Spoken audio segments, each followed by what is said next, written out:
Our live, it says. Our live. Let's see if I am. Check, check, check. Can you hear me? I don't think so. If you can, I can't.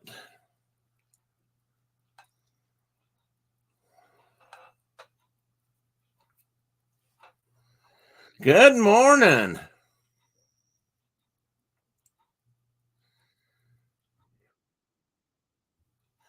You turn that echo box off. There. Good thing about the echo box, they're leaving that on for the echo. I was doing somebody, I get to have somebody talking back to me. Check my IG, okay. Checking my IG.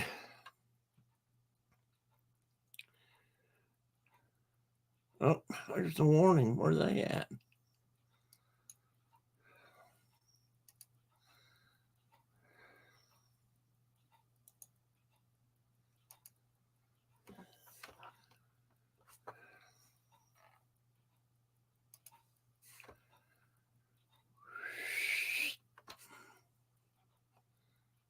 Just 1 minute, folks. I gotta adjust something here.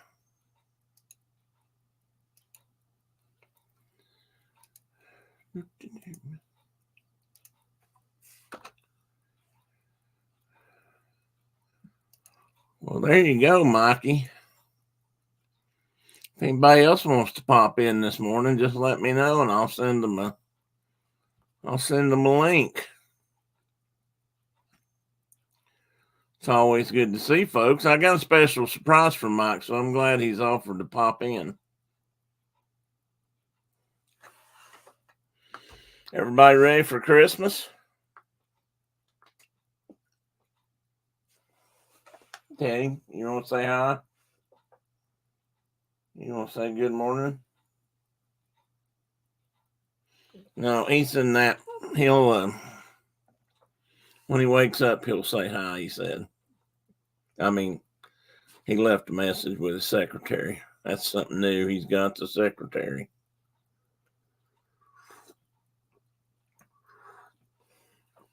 And he's got like all them show business people. I think he's been watching the Beverly Hillbillies. I think he thinks he's like Jethro Bodine as a studio head of a studio. I got news for him. I'm not like Jethro's Uncle Jed. I can't afford to buy no studios. Good morning, Miss Brenda. Happy anniversary to you, love. Oh, thank you.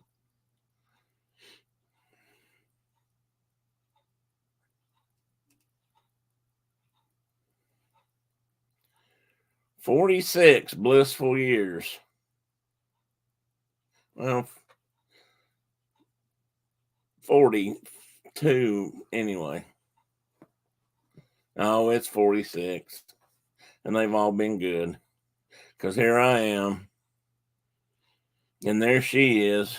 Although you guys never actually see her. She may be made up. My I can't even think. Computer generated wife. Thank you, Carol.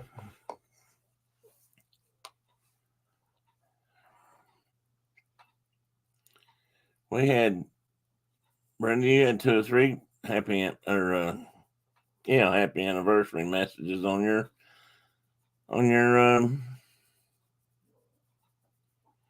oh crap. I've obviously not turned my mind on yet. Facebook Messenger. That's it. I was trying to remember which one you used.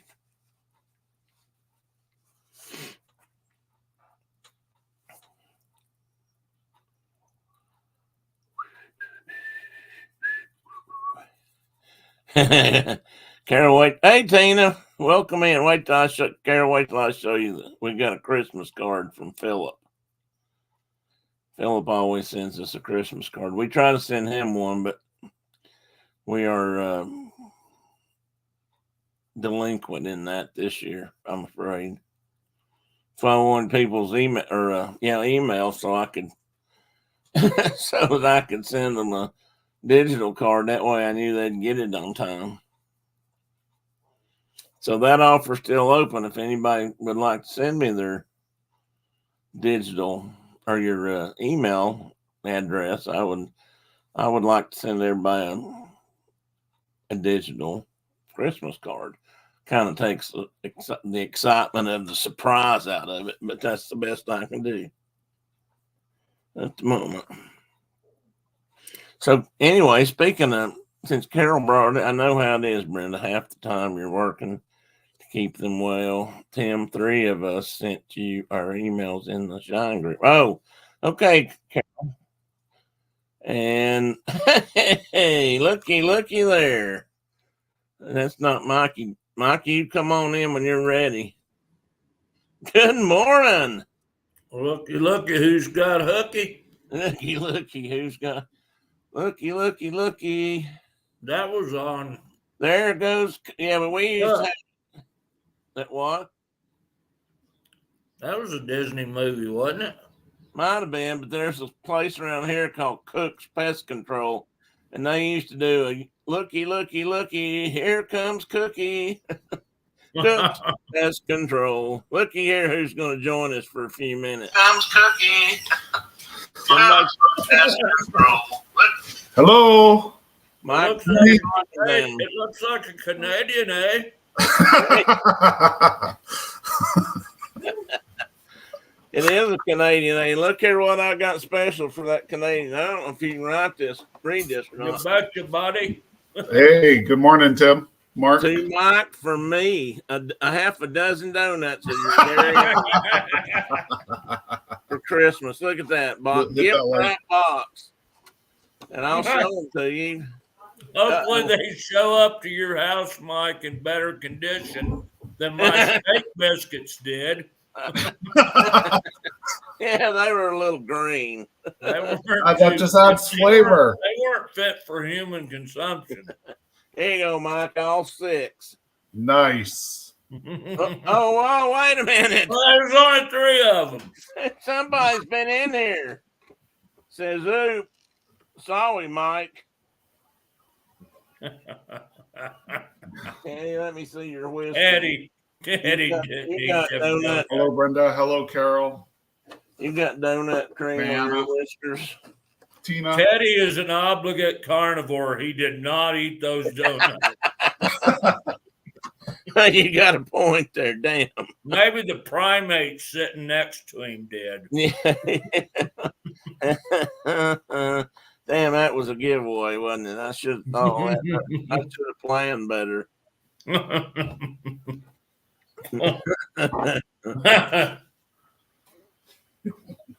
So Mike, how's Canada today? Well, you know what? I think the temperature is like -8 outside. Yesterday it was so foggy, like I couldn't barely see the road yesterday morning. We were foggy too, but we're not that cold. Well, yeah, but he's talking warm, Celsius. so it's getting foggy, right? So, you know, when I was driving over the bridge, I couldn't tell if I had cars in front of me. I had to slow down. So we had fog, but it's like Fahrenheit. We're like 42 degrees here right now. Oh, wow. You are warm. And somebody was complaining about it. And, you know, thanks, global warming, blah, blah, blah, blah, blah. And I'm like, you know what? You did. And this person is a relatively new member of our population in Wyoming. And I'm like, you didn't have to suffer through last winter, so I had to suffer through last winter. Shut the hell up. No. That's 17. I think that was 17 degrees, 8 or 18, something like that for Fahrenheit people. 17.6. So that's not terrible. Well, yeah, but I think by this afternoon it's going to be 0. So Wow. I think by New Year's we're gonna have no snow, none Which is whatsoever. 32 degrees Fahrenheit, correct? Correct. 0. Yep. Wait a minute. What's Tina saying? Yep, roommates. Yep, roommates. Or omnivores. Yep, primates are carnivores. Oh, yep. Omnivores. Primates. Okay. She's got yep. YU in front of that. Threw me off there a minute, Tina, which you'd think somebody like me that can't spell would not be able to read things that weren't actually spelled. Oh, Carol said she's actually got a donut this morning. Well, good for you. Everybody has donuts besides me. Well, wait a minute. I'm eating sunflower seeds, Mike, so I don't have a donut. Well, now Diana says she's disagreeing with Mike. She says it's +2. Oh, it's +2? Or 34. Everything's melting. All right. Well, it's just warmed up a little bit since Mike looked. I don't know if we're going to be able to I think see we're or supposed not. to be in the upper 50s this week. Can we see outside? I see brown. Yeah, but it's also, right now, it's snowing. I see some patches of snow hanging around for more, as Mom used to say. Well, it's bigger when you change the view, you can, I don't know if you can see any of that. Yeah, I Probably see. not. There's some drifts out there. Yeah, I see that. You know, And I'll show you out our window here. I don't think that view's very good, eh? There we go. Oh, yeah, that's snow. I see snow. You got snow on the ground. Yeah, but previous years, you wouldn't be able to see the cars parked on the street. The snowbanks are so high. Right. You know? Like a semi could drive by and you wouldn't see it. Now, it's unheard of. Well, that's pretty high drifts if you can't see a semi drive by. They were, somebody was complaining on the My Face or whatever that there was water, liquid water at some lake in northern Wyoming. Instead of frozen. And they're like, thanks, Donald Trump or whatever, BS. What does he have to do with it? Exactly. It makes me sick after a while, but it's like, okay, so you just moved here from California and you're bitching because there's not ice and snow.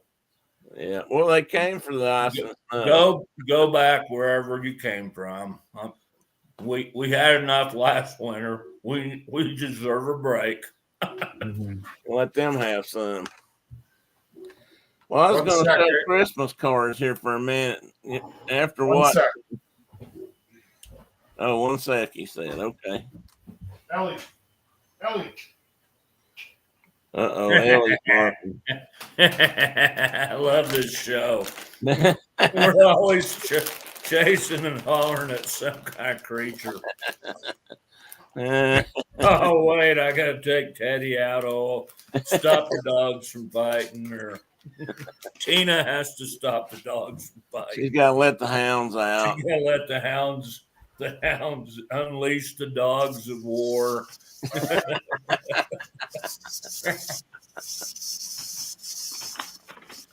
And a show without animals is not a show. That's right. Everybody loves animals. Or you can be like, was it Johnny Carson? Johnny Carson or one of those late night show guys said, if you want to have a show and you're going to be kids and animals. Kids and animals, or you don't want them on your show because they get all the attention. That's right. But I like it that way. Every time Stan from the Wild Kingdom came on with some kind of great big beetle or something, those were my favorite Johnny Carsons. Remember that beetle? Yeah. Was like this long? Yeah. And it took off flying. And it landed over by Johnny And Johnny goes, I didn't know that thing could fly. And Stan goes, I didn't either.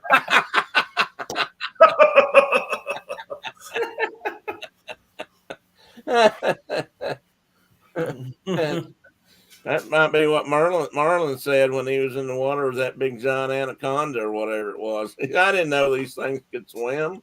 Yeah. Well, we got the biggest, prettiest flakes falling outside right now. Yeah, they'll be gone. They It's won't just so Christmassy looking. Well, that part's okay, I guess. Real slow, just drifting down to the ground. Usually ours is being driven by a wind, but today it's just like floating down. Well, thank you, Donna. Brenda said we got a card from Donna Jaworski. I didn't know that. She must have not shared that one with me. I wanted to show this one, though. We got this from Philip. Carol, I hope you're back from coffee. Tell me you're back so you can see this one. We had a loose husky here this morning. Danny was hollering. The owners knew exactly where he was. Oh, I bet. Leave it to the hounds to point out the stray dogs and other critters. Yeah, this is not appropriate, Carol. What do you think? Well, That's a unicorn. That's a unicorn. That's a rainbow. I'm not sure who he thought that's pointing at, but I thought it was kind of apropos. And that's from rainbows are associated with unicorns. Well, true. That was from my good friend Philip. He said he's got a stamp here of a bear and a humpback whale, I think, and he says 3 falls, no time limit. Place your bets. He's got bear versus the whale. I'm afraid the whale's probably got me. But he had a moose on the back of the envelope. I don't have his envelope. Oh, yeah, here it is. And it says, hello from Moosylvania. I believe that's where Bullwinkle is from. And then I thought this one's kind of neat for us. It won't matter for everybody, but it kind of interesting thing. This Christmas card right here is from the pastor and his wife who married Brenda and I 46 years ago. Wow. And their name, I don't know if you can read that, is Don and Peg, or that's how they went, Don and Peg, Don and Peggy, which was my dad and mom's name. That's what I was going to say. Yeah, they had the same name, and which was always kind of interesting. But the fact that they're still going and we're still married, I think Brenda told him last year or year before last that when he tied this knot, he tied it pretty tight. I heard that. That sounds like Walter. Yeah, I got to go get him. He's dragging around the lawn furniture. Oh, no. Walter. There goes the lawn furniture.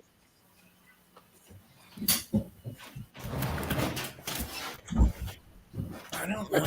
That sounds like a wrestling match. Can you see the snow? I see it. Oh, yeah. Yeah, now I can see it falling. How about the cows? Can you Where's see the all cows? I can't see them.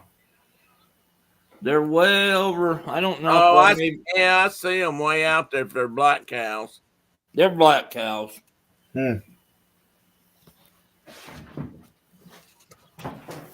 That's about all anybody has anymore. Seems like black cows, unless they're milking them. Well, now that's not true. Oh, okay. Well, because we have people here that raise Herefords. Well, okay. Which are handleable cattle. Well, true. That's and then true. We have most of the people where raise Angus as black Angus because they're more marketable for some reason. Yeah, they are. That meat, eh? but Yeah, they're but it's not really they're that much better ill-tempered and hard to work. Yeah, they're a pain in the ass. If you don't believe me, watch Dr. Pole sometime. What happened to us? So we gone? I lost you. I don't see you moving your mouth either, so maybe it's froze on your end. No, There you are. So. No, I'm here. No, Mark was not seeing us. No. I was just seeing little swirlies. Do you see anything now? Because I see you now. You're froze again.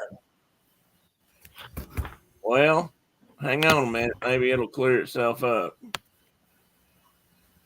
And that might be on my end. Of course, I can't tell by looking at the because it's delayed over here. There you went. It was on his end. Well, maybe it's on my end. Mike's froze. Now you're back, Mike. Say something, Mike. Hello. I'm here. You're here. Yep. Yeah, Carol, it is nice because we were friends with them, or my mom and dad were friends with them. And Brenda, what did they have? 2 kids? And they were the pastor of the church mom and dad went to, and I went to back then. And they just kind of took Brenda into it in a way. And of course, that's what preachers do. But no, Mark is swirling. Yeah, he's swirling now. I hope he comes back since he made it in, because I know they're having company or had company. They may have left.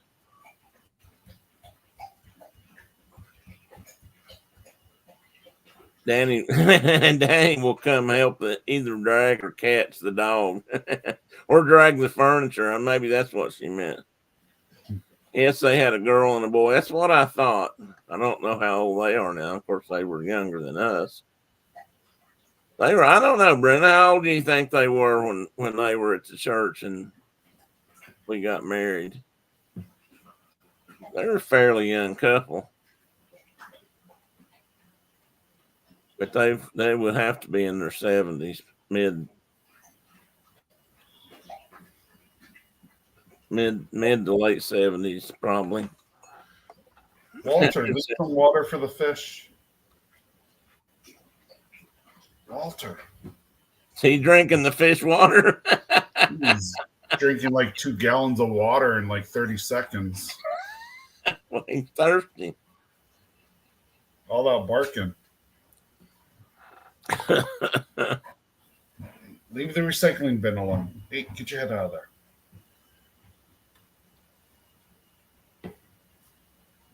I think the kids would be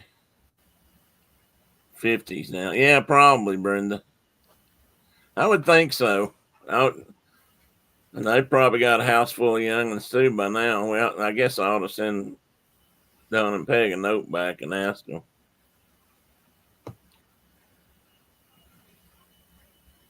But it's kind of cool if they still send us a card. And they were a nice couple of people. And he married you guys? Yeah, he married us in the church my mom and dad attended. Well, they attended that church until they passed away, until they couldn't go anymore. And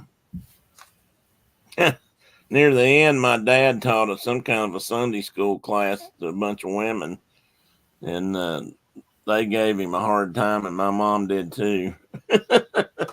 They enjoyed making. I want to say making fun of him, but I think he blushed. I think he not blushed. I think he flirted with them a lot, so they probably all enjoyed it a little bit, according to what Mom and Tommy said. My brother said. Tina said, well, dragging lawn furniture is hard work. So he'll come and help Walter drag the furniture around.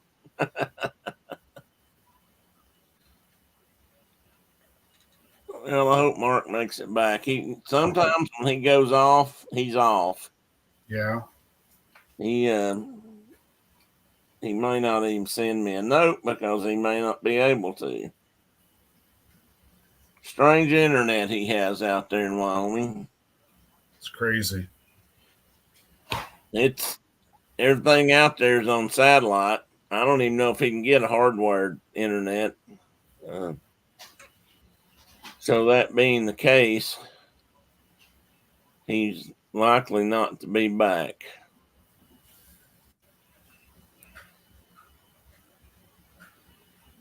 So sweet, they still. Oh, that was Walter doesn't drink water. He's pissing all over the floor. That's cause when he licks it up, laps it up, half of it goes into his, his all the wrinkles and stuff around his face and nose that make him, which are what helps him be such a good sniffer.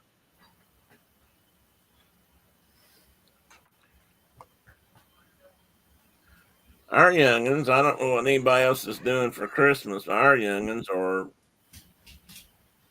well, a pair of our Jennifer and her husband have gone to New Orleans. They're going to party the rest of the week. Nice.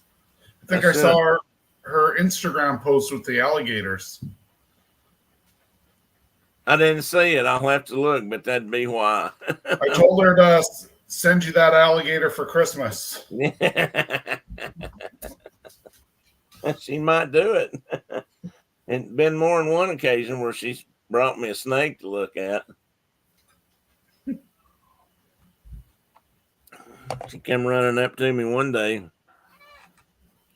I don't know. She wouldn't have been probably in the fifth grade. No, not fifth grade. She was older than that. So that's probably seventh or eighth, maybe in high school. She come running up to me and said, "Look, look, look!" She had a little ringneck snake in her hand, which we got to play with a little bit and observe. They're kind of, you don't see them very often. They stay down in the dirt and they stay down under the leaves because they're a ground dirt snake. Yeah. And they don't get very big. I think this one was about that long, but it had the coloration was good. Hey, Amy, welcome in. Good morning. Good morning, Amy. Tina says, I doubt it, in reference to Mark's cable. She says, I doubt it. It's not cost effective to run wire all over the wilderness. Not only that, Tina, but the nearest, even just to get it to the nearest town would take quite a run. And then once you got to that town, it's he don't live in town, so they'd have to run it a little bit further. So what are you doing this morning, Mr. Mike? You got any big plans? Well, I think I have to take Walter out to the dog park, let him run for like 2 hours so we could have some calm in our house this evening. Yeah, that'd be a good idea. What, you have to time that just right so he don't sleep and then wake up just before bedtime? Yeah. That's what Teddy does. I have to hit the liquor mart and pick up some wine and beer for the holidays. Oh, of course. That sounds good. So, and got to get some gas, and I got to wash my car. And this little bottle right here that Phil brought me. How come it's still full? Well, it's not full. It's down down out of the neck a little bit. I was going to comment on saying it's pretty tasty. Oh, really like the bottle too. It's got printed into the glass, triple distilled, established in 1608. This Bushmills is supposed to be the oldest legal producing distillery in the world, or licensed distillery in the world. Where's it produced? Ireland. At least that's where it's supposed to be from. I've heard that some British guys bought out some of these Irish whiskey mills, and now he's making something. They're making some of it over there, which wouldn't make it Irish whiskey, would it? No, it wouldn't. So we're the best because we're the oldest. We're the oldest because we're the best. Yeah, they've been around a long time. 12-year-old stuff's pretty tasty. Don't worry, it'll go down further. It'll drop down into the neck. out of the neck. I didn't know it till recently, but they say if your whiskey should drop down, you should drop it down a bit and let it somehow it lets it breathe or something while it's in the bottle. Well, that makes sense. It's like wine, right? So, well, that's what I guess. Yeah, when it's proofing. So, I mean, if it's like wine, then I guess I should have thrown that cork away the other night. My buddy Dave always said when the wine bottle cork came out, you didn't put it back in, you drank it. True. That was the idea. Carol says, nice, Amy, did you get them from the place with the Christmas cakes? Okay, well, I need to back that up. Thank you, Amy, for the happy anniversary wishes. What did she? I have donuts this morning too. Well, see, everybody's it's a Christmas miracle. I almost ordered cakes from New Orleans, and now that I know the kids are down there, I may. There he is. Did you put the antenna back up? It's back on. Yeah, it is. You guys were froze up. Well, you were spinning to us. You were spinning. You were. Both of you were like swirly whirling, as my granddaughter would say about the tire swing. Don't swirly whirly me. Well, one of them wants swirly whirly, doesn't she? One of them wants it because she's going to be a NASA astronaut or something. Oh, that'd be cool. Well, her great grandpappy was a caribou and sea something pilot in the Vietnam, so she might be the one that got the gene that's like, I'm supposed to be an aerial creature. She might be. No, but none of the other family has been that, but I mean, they all kind of like to fly, but not to the point where they want a swirly whirly. Who's scratching? That was me. Sorry. No, that's okay. I didn't see your foot up by your ear, but I thought I heard it. It was me.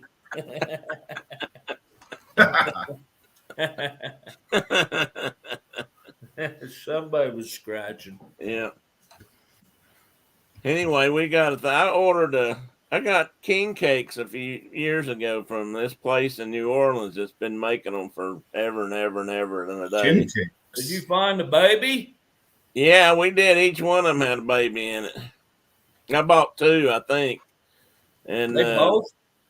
That's not even possible. They must be sending those out to tourists or something. Well, you know what? They arrived and they weren't green, so I probably need to call them and ask them how they did that. Well, I have friends that live down in that part of, not in New Orleans, but in southern Louisiana. Yeah. And king cakes are a big deal. And, oh yeah. And getting a baby's a big deal. Yeah, it means you got to buy next year's king cakes too, I think. If you're in a family group, that's what somebody told me. I don't know. I think there's different traditions, but Diana said that Mike doesn't like king cakes. Oh, well, I kind of like them. Brenda doesn't like them either, actually, but I do. But what anyway, are they? Well, I'll tell you in a minute. I ordered them from this place in New Orleans called Gambino's. And I'd been getting them. I mean, they've been making them for 150 years or something. I don't know, a long time, probably longer than that.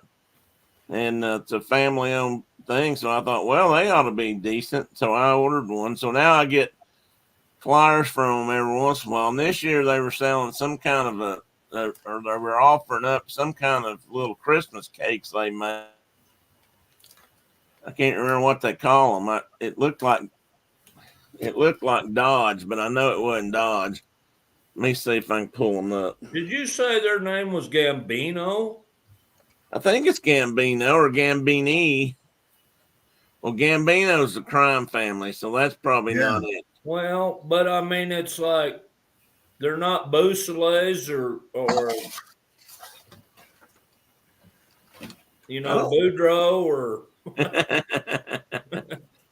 It's the Gambino. No, it is Gambino. Gambino sweet. Oh, here I'll have to share this with you guys.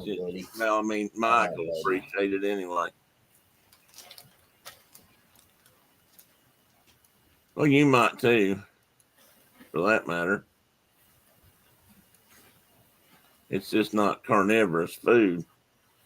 Anyway, let me get rid of that picture. That's a king cake, Mike. Well, they're calling that a Kringle cake because it's got green and red on top, but king cakes are made the same way. The fillings might be different, but pretty much otherwise they're the same. And this one doesn't have a baby in it. And I'm not saying nothing about them being Gambinos, other than that's not what I would consider a Southern Louisiana name. I agree with you there. It is kind of funny when you think about it. That is a bit odd. That's the cake Doughbirds or something. Gambino is a common Italian. Yeah, it is, but I'm like Mark down there. You expect more to be. How would they say that? Instead of Boudreaux, it would be Gamboudreaux. Gamboudreaux, maybe. King cake is what they call it at Mardi Gras. Yeah, and they decorate them differently. Here they are over here. This is king cake 2-pack, and this is what I ordered before. And they got the baby baked inside of them. Yeah, baby baked inside of it. Yeah, there's a little baby. Traditionally, I read one time that traditionally they would put a bean in them, and that was they called that the baby, and that's I don't know where that. I mean, this is in New Orleans, Mike. Remember where this is at, so you never know what they're up to. But you get purple, green, and yellow or gold stuff to put on the king cake. That's the colors of the king, or the Mardi Gras in New Orleans. Anyway, it should be. Tina said it should be Le Beau. Yeah, I mean that would be a proper. Well, we could change it, or we could get a petition. No. If they've gone down there and established themselves in that part of the world, more power to them. Tina or Amy says we have a New Year petitions out there. What, Mike? Oh, I was just saying there's enough petitions out there. We don't need any. That's okay. We won't do that. You're right. Oh, Carol says it's supposed to represent the baby Jesus. Okay. Well, that doesn't look like baby Jesus to me. So. Well, you don't see it. It's not the cake, the baby. Yes, I get it. Let me see if they show it here. Oh, wrong. And I don't remember what the deal is. Is that the price? $46 for 2 of them. They're actually, well, yeah. I mean, it's a bit pricey, but they got to ship them to you, Mike. That's still too much to pay for a cake. Well, it probably is. What's that? $23 piece. Which is why they ensured you had a baby in each one. Probably. I could go to Costco and get cheaper for that price. They're tasty. That's how you get it right there, and then you decide what color and how you're going to do it. Oh, I see. Okay.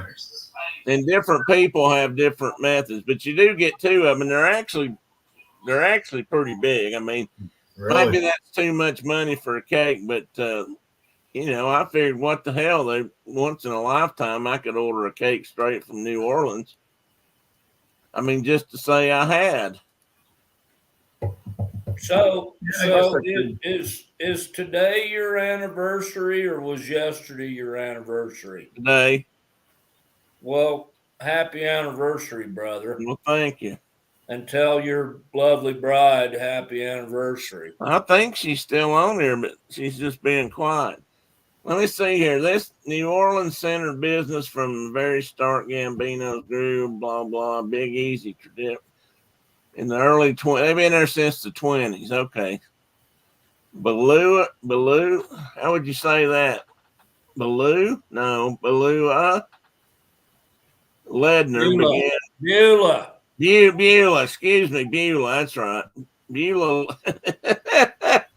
I started to say Ledbetter. letting her.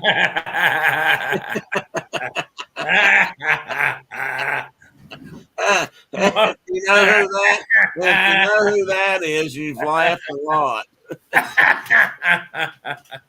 Marcel, Udell, WL, and now Claude, Eugene, and Clovis. Clovis. Okay. Yeah. I'm sorry you've had to put up with him this long, Brenda, but congratulations. Thanks. That's where they get the Doughbird's name. Doughbird's Queen of New Orleans. Wonder what that, I should read it. Maybe I would know what that means. So that icing, is it like a special icing or is it just regular sugar kind of icing? Well, like it's kind of special. It's kind of special. Well, it's tasty. I don't know. Mike's throwing down on my cakes. Hell, I'm not even going to show him anymore. And here I was going to send him a damn. Oh, look at that. Look at that when you put it on there. This one? No, down below. That one right there. Yeah, that's what it looks like when it's fixed. Now I didn't get no fancy box like that though. That's almost like flower children looking cake. Well, it is, but that's the colors of Mardi Gras though. That's. Oh yeah. Yeah, I understand the colors. You know. Yeah. I don't understand $48 for a cake. 46. 46. Sorry. In my case, 46 plus exchange. Exactly what should be. It's probably going to cost you $100, Mike. Yeah, absolutely it would. I bet these wedding cakes cost. And I'm sorry, but there's no cake on the planet worth $100. Well, I'm going to tell you. I'm just going to tell you something. Right, these right here, these wedding cakes would be way more than $100. Oh, I'll guarantee you, but they're not worth it either. Well, they probably are, but they would be way more than $100. That's like diabetes in a stack. Yeah. Oh, I can't look at this one. It's healthy. It's got fruit on it. There you go.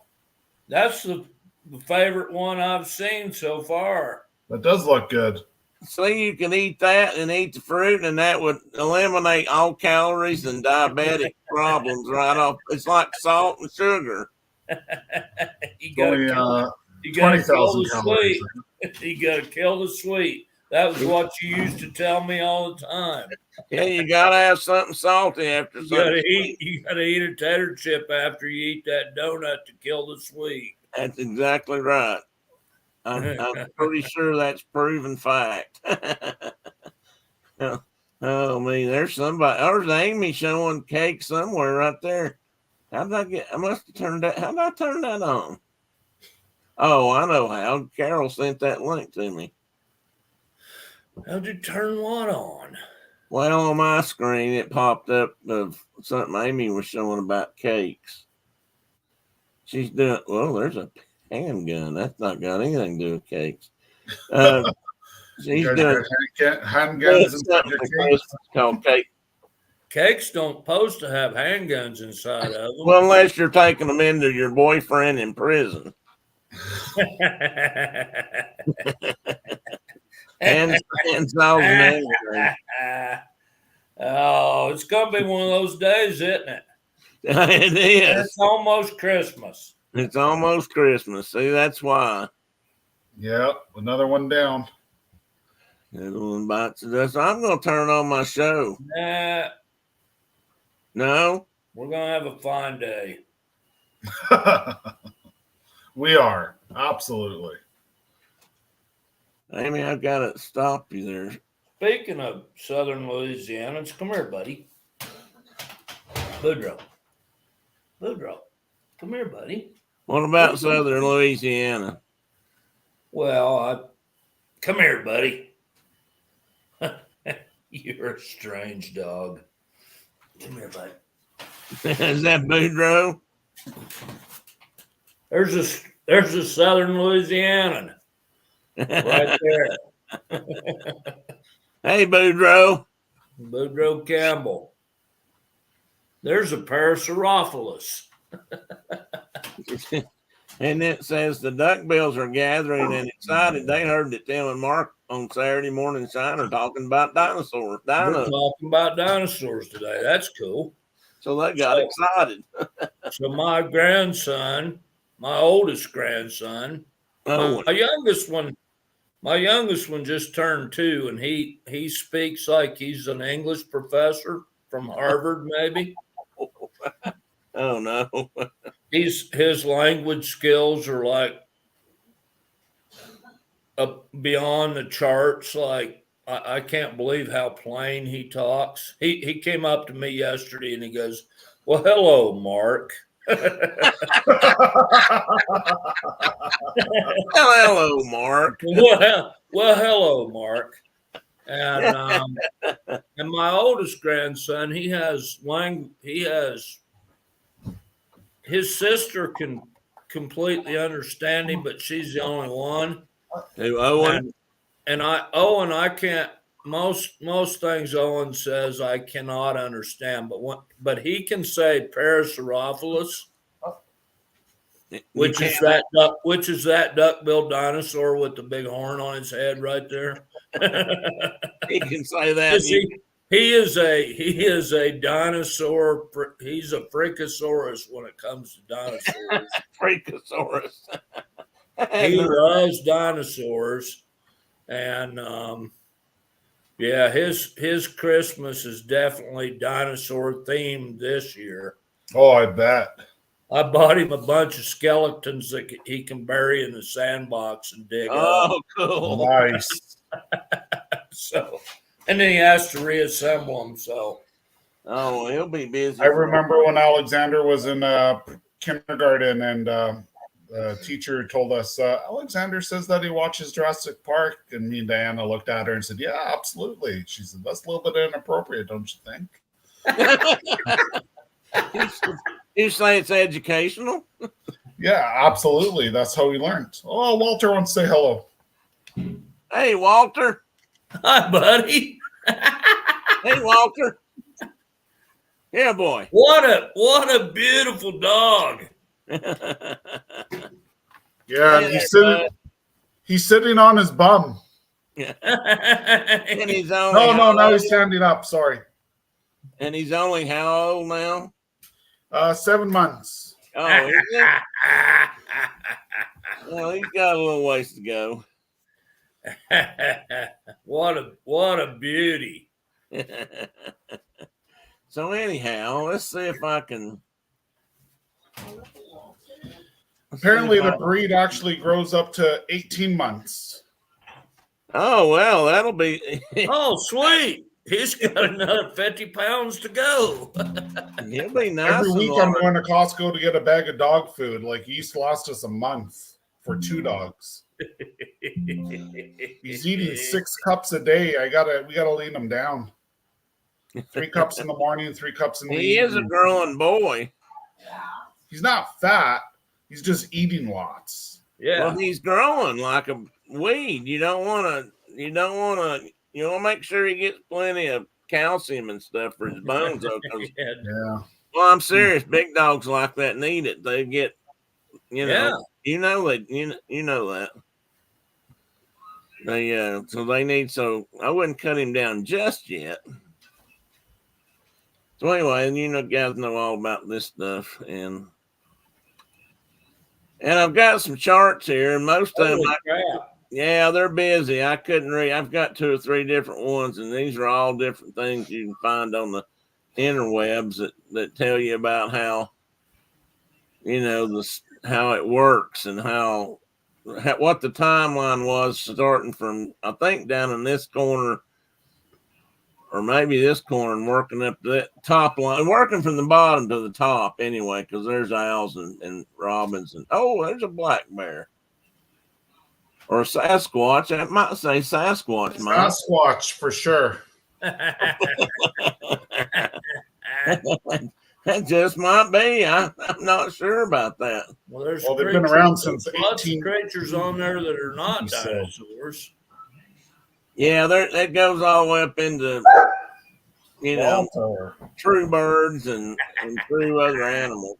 There's an effluent and Well, I see dimetrodons and things at the bottom that were not. They were like pre-mammals, actually, or Because the light was mammal-like shining. Give me reptiles. a bad glare and I can see. well, anyway, moving on to the next picture. And this is just another chart. One reason I put these in here is these are all things for teachers. These are things teachers could hang up in their classrooms to feed that to feed that dinosaur Jones that little kids or young kids tend to have or need. And this is what I was working down to because we went from something. Well, actually, that one's not. We went from something like this or this chart on the side to this is actually dividing. They're dividing dinosaurs up different now. Mark, you've spoke about this before, but I think, but they're kind of splitting them up into bird-like pelvis Walter. versus. I thought that was my dog hollering. Let's see, one of these is a bird-like pelvis, and the other one's a reptile pelvis, isn't it? Yeah, so the bottom one is the bird pelvis. Right. Hey, you Oh, that didn't sound good. Oh, what? Walter probably hearing my dogs fighting in the background. Her anniversary present. So the top one is the Walter. lizard pelvis. Well, I will in just a minute, unless you think I should do it now. What'd you get me? On the stream. Well, I don't know. Apparently, this is an anniversary gift that we don't usually exchange anniversary gifts. Uh-oh. What did you? Well, we kind of do, but not. And so now you're in trouble. Nice. You didn't get one. Oh, did you? yeah, so I'm screwed. Well, no, actually, I did give her a little something yesterday. A little something. I told her this looked like a shotgun or a rifle box. Nice. And Maybe then it she said, well, you're going to be disappointed. Well, hell, that don't want to cut. That knife's sharper than... Are you doing the unveiling right here on the TV? Yeah, she acted like she wanted me to, so that's what I'm going to do. It's not ticking, is it? That is not what? Ticking. Tick, tick, tick, tick. No, it's not ticking. I don't hear it, but I can't hear shit anyway, Mike.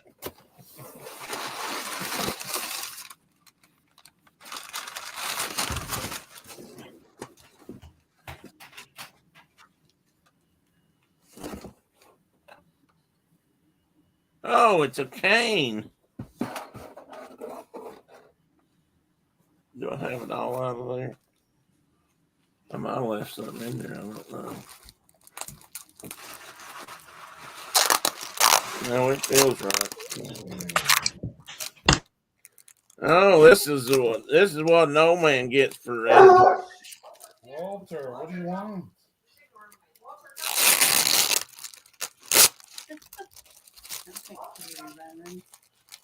That's Aunt Chloe running.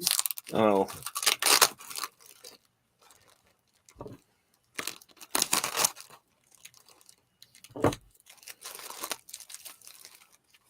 Diana, that mix your boss gave you is really good.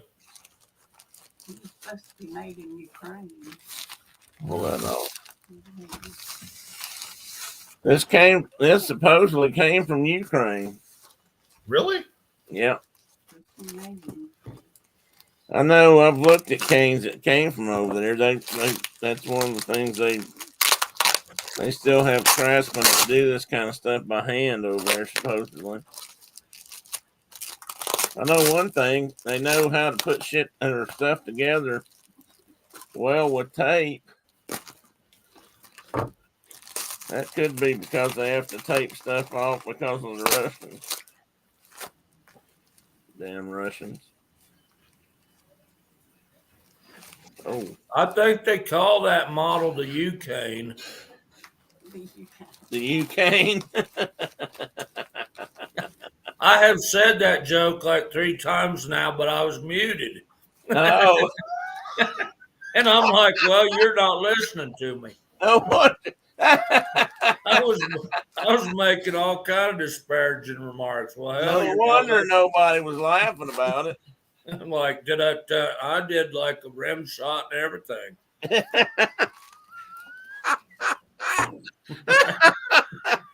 I really hate that. and then I looked down. I'm like, oh, I'm muted. It is a bear. What is it? You have any idea what that is? That is initials, maybe. Look here, it's a bear. Oh, that's cool.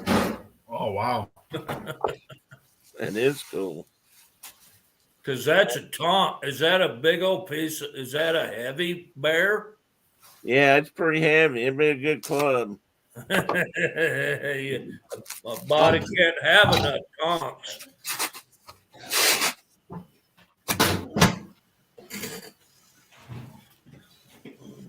That's a nice looking piece of wood too.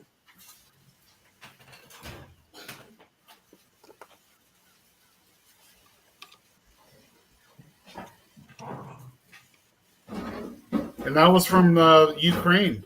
Yeah, it's from Ukraine. Nice. Of course, it may have been laying somewhere else, maybe before they might have got it out of there before then. I don't know, but it was made in Ukraine. There you go, boys. That's handsome. That is handsome. That will replace some bitch, and now we'll see how it'd probably act better. Well, start your collection. Yeah, Brenda said can start my collection, and she's right. That's a nice cane. I appreciate that, babe. Thank you. You're very welcome. And that would hurt should you get clubbed up beside the head with it. I'm Irish, you know. We fight with clubs and sticks.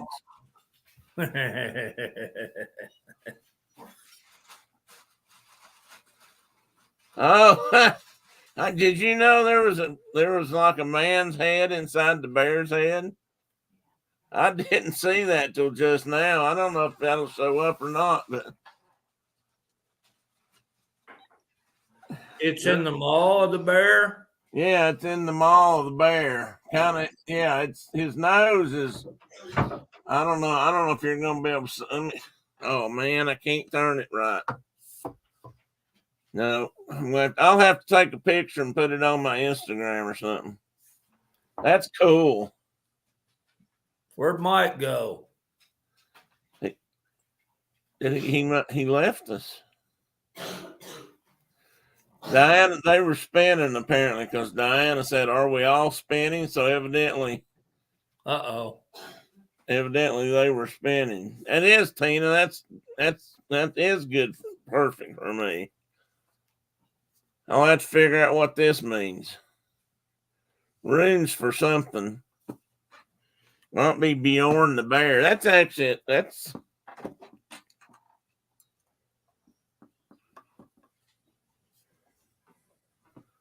It's a hell of a note, brother, when we get excited about walking sticks and canes and whatnot. Isn't it though? It got to do anything with hunting? No, but it's got to do with the damn fine walking stick I got. Oh, God dang. Well, I like it. I like that a lot. That shall get lots of good use. And I will say, unfortunately, only because I wish I wasn't hobbled up, but such is life, I reckon. So anyway, Mark alluded. They break dinosaurs down into 2 groups. Yeah, whether they're lizard hipped or bird hipped. And that's not. I don't know how long they've been doing that. I know you mentioned that one time before, or you told me about it. I'm not sure which. I didn't realize they were doing that. Yeah, and then birds are, you know, they they talk about non-avian dinosaurs and avian dinosaurs. Right. And birds are basically still dinosaurs. They're still with us.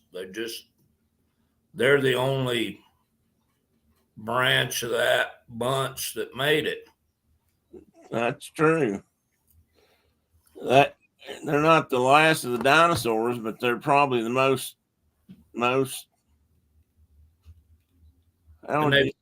would say evolved, because they've probably changed way more than something like, say, crocodiles or Yeah, So so crocodiles are they're just reptiles. They were never dinosaurs. so they were never considered part of that They were land. never considered dinosaurs. So dinosaurs were a separate branch. And some of them were more lizard-like, and some of them were more. Well, wait a minute. Wait a minute. Stop the bus. Brenda's there. My wife is calling John honey.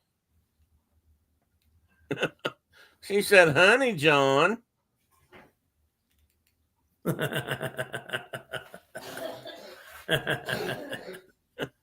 John said, "Good morning, Tim, Mark, Diana, Tina, Carol, and Mike." What he must. Well, I'm joining all the paleontologists in here. And who said that? Tina said she's not pale, or she may be. Tim may be one of those, but I'm just pale. Carol says, "Cool cane, I'm a bit behind. Had to rewind about 5 minutes, and I'm playing back at 1.5 speed." Well, when you get caught up, welcome in, John. Even if you are flirting with my wife. Here we are celebrating 46 years together, and there you come into the room and try to steal her from me. But he's got fish. Oh, but he's got fish. Oh, well.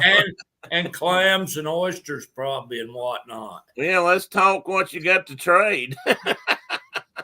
What do we talk, Bart? Let's talk barter here. Sit down on the other side of the fire here, and let's discuss this over a pipe. Well, you might have said good morning, John, but it came out honey, John. And you don't think I'm just going to let that pass, do you? So anyway, and that. Oh my God, you got more.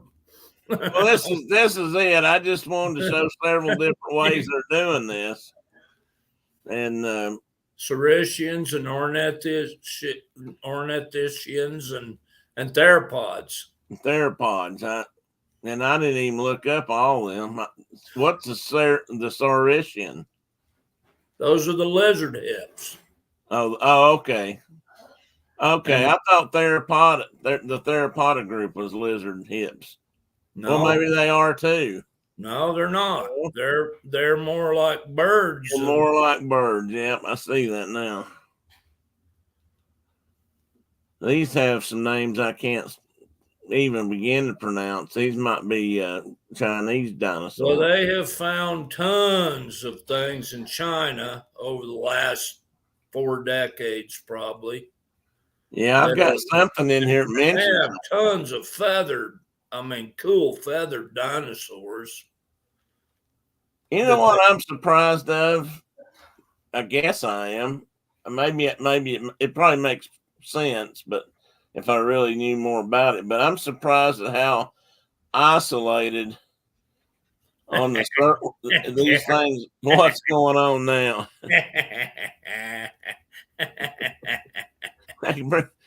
Carol?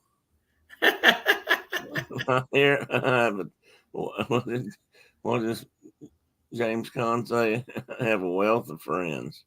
I like the Honey John typo. Very bold of you flirting with other men on your husband's live stream on your anniversary.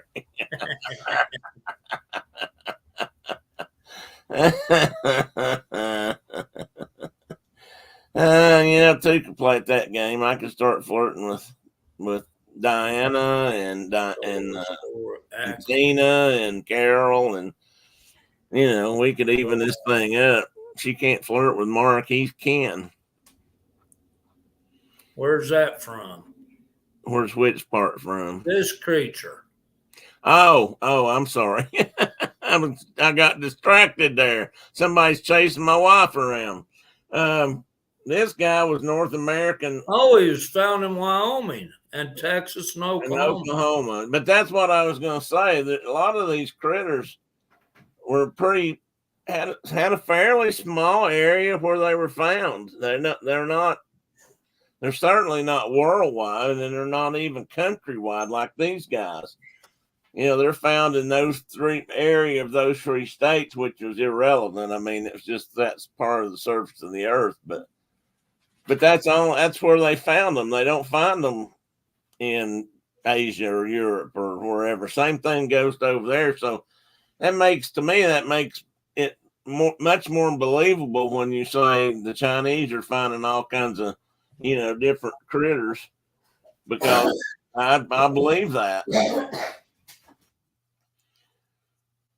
This guy, let's see if Acrocanthosaurus was one of many different apes, which is another interesting thing about.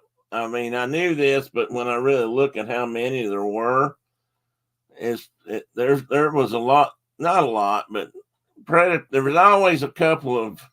That shows you how nature works. Actually, there was always at least one big apex predator in the bunch, that could take care of the scraps and then a whole bunch of little ones.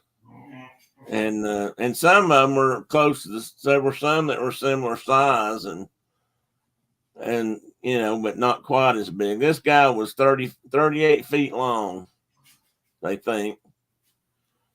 I'm not. So I think about these big creatures like this and the herds of triceratops and it's like, wonder what the overall total population, because there were so many varieties.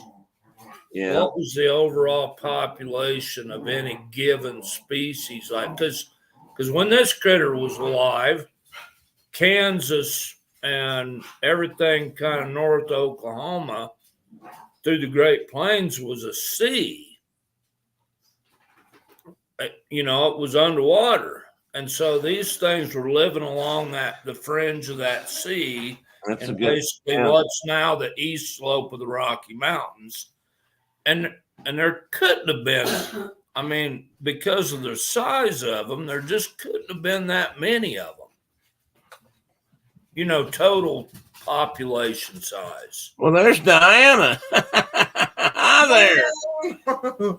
Go ahead. You're much prettier than Mike, so you can stay around. See, I can flirt because Brenda is.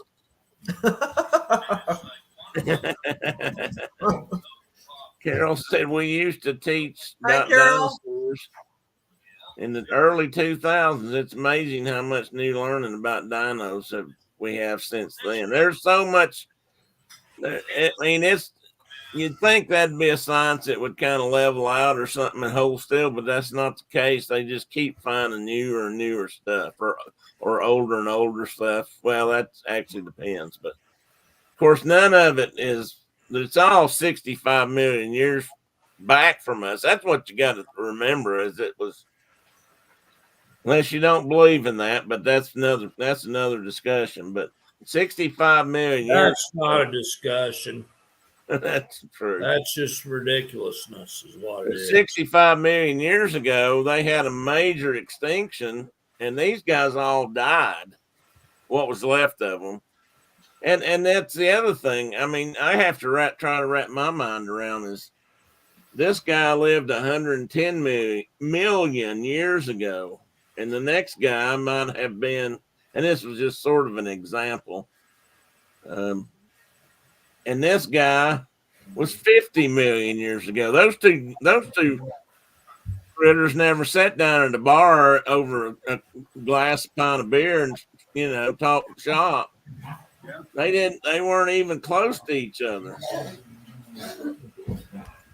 And he is a variety of Allosaurus, which I say a variety because which was you always see they show like tyrannosaurs running around with the big. Whoa. Diana changed. Oh my God. She just take your mask. I missed that unveiling there.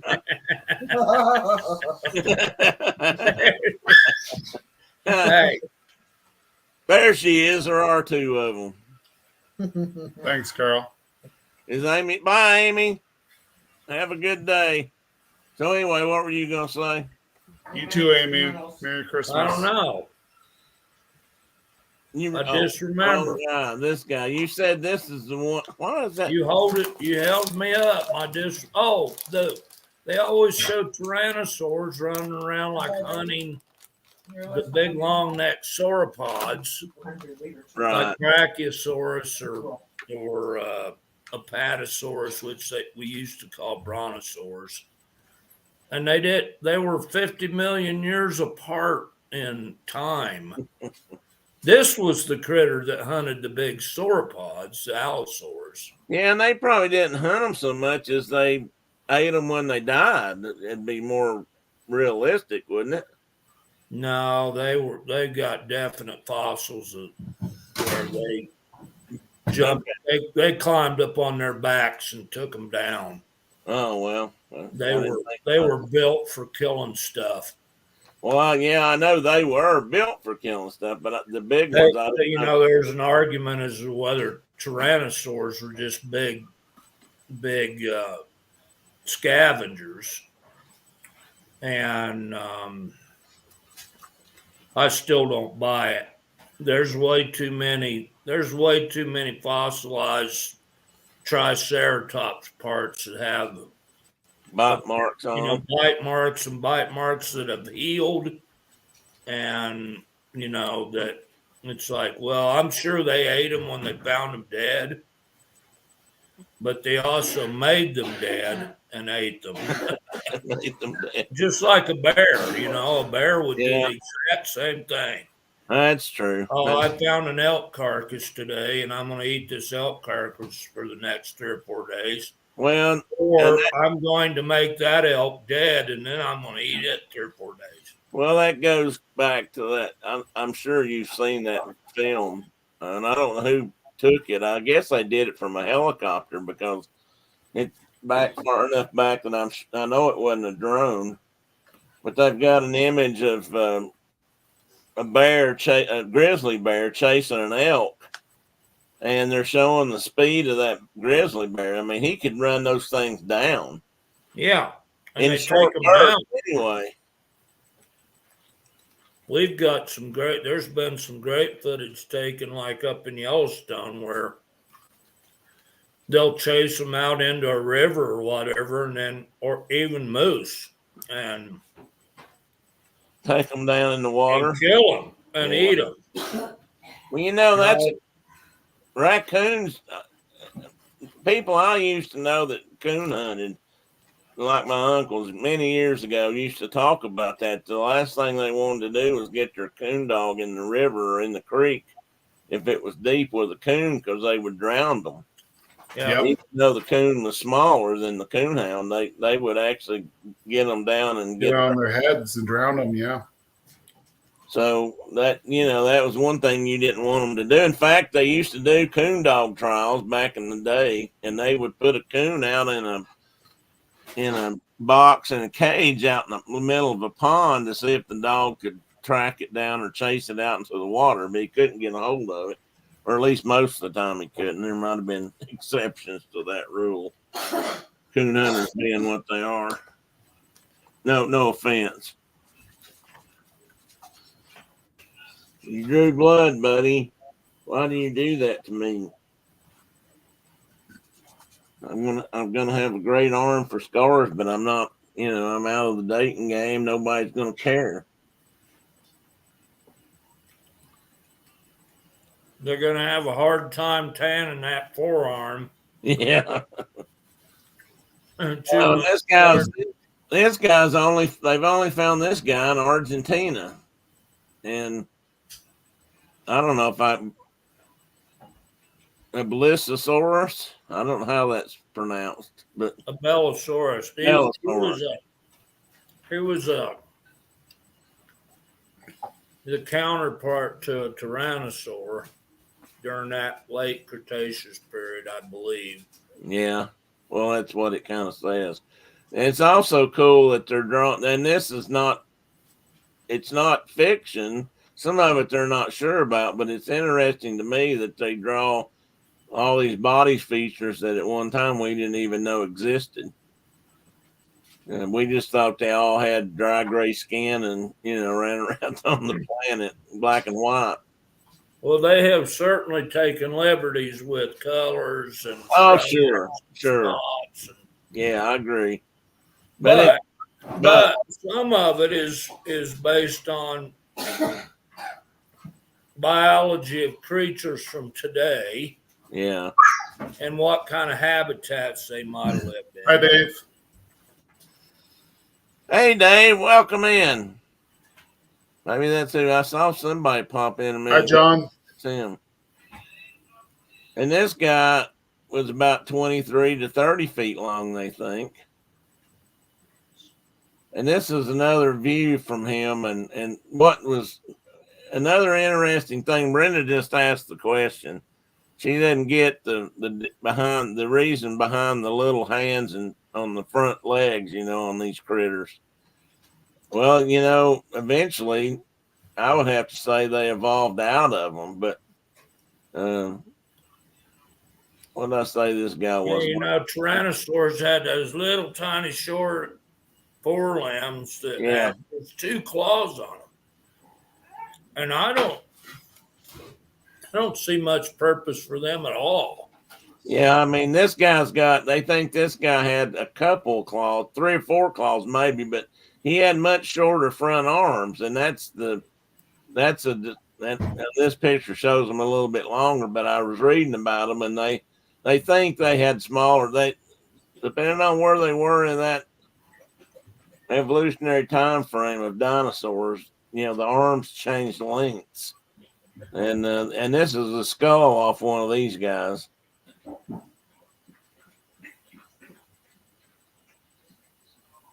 Now this one this one's for the Canadians in the room. This is an Albertosaurus. It's also a theropod. It's related to T-Rex. It's in the late Cretaceous. It was only found, well, it says primarily Alberta, Canada, but I think I read that that's the only place they found them. Probably a fast runner, but probably, at the top of the food chain during his time. And they think its eyes may have been brightly colored, which means it could see colors. Oh, that's true. I didn't notice that.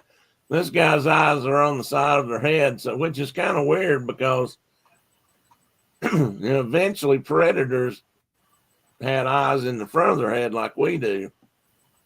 And like dogs do, and wolves do, and if you look, all predatory animals have their eyes in the front, and all prey animals are in the side, and that normally would be a prey species.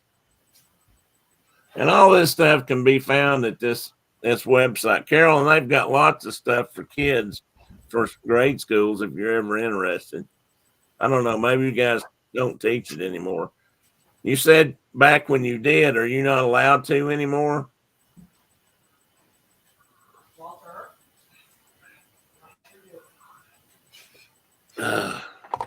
Okay, maybe I can talk again. I was going to wait till Mark got here because I was going to mention this Albertosaurus. He's talked about some of these guys, I think. And I don't know if he had to go break up a dog fight or. But anyway, I think you're getting, I think you're getting bad mouth on the side here, Mike. Am I? Well, Tina's telling Diana that she thinks that you need to go out and get her something. but I didn't see the original comment.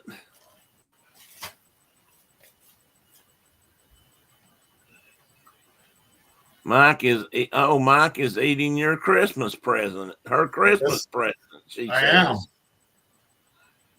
Well, that's not very nice, Mike. No, she should have left her Christmas tag on it then.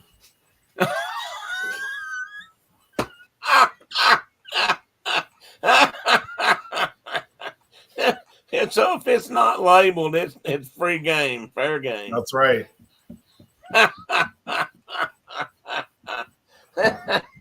I like that. That works for me. Share that, Brenda. It's wide open up there.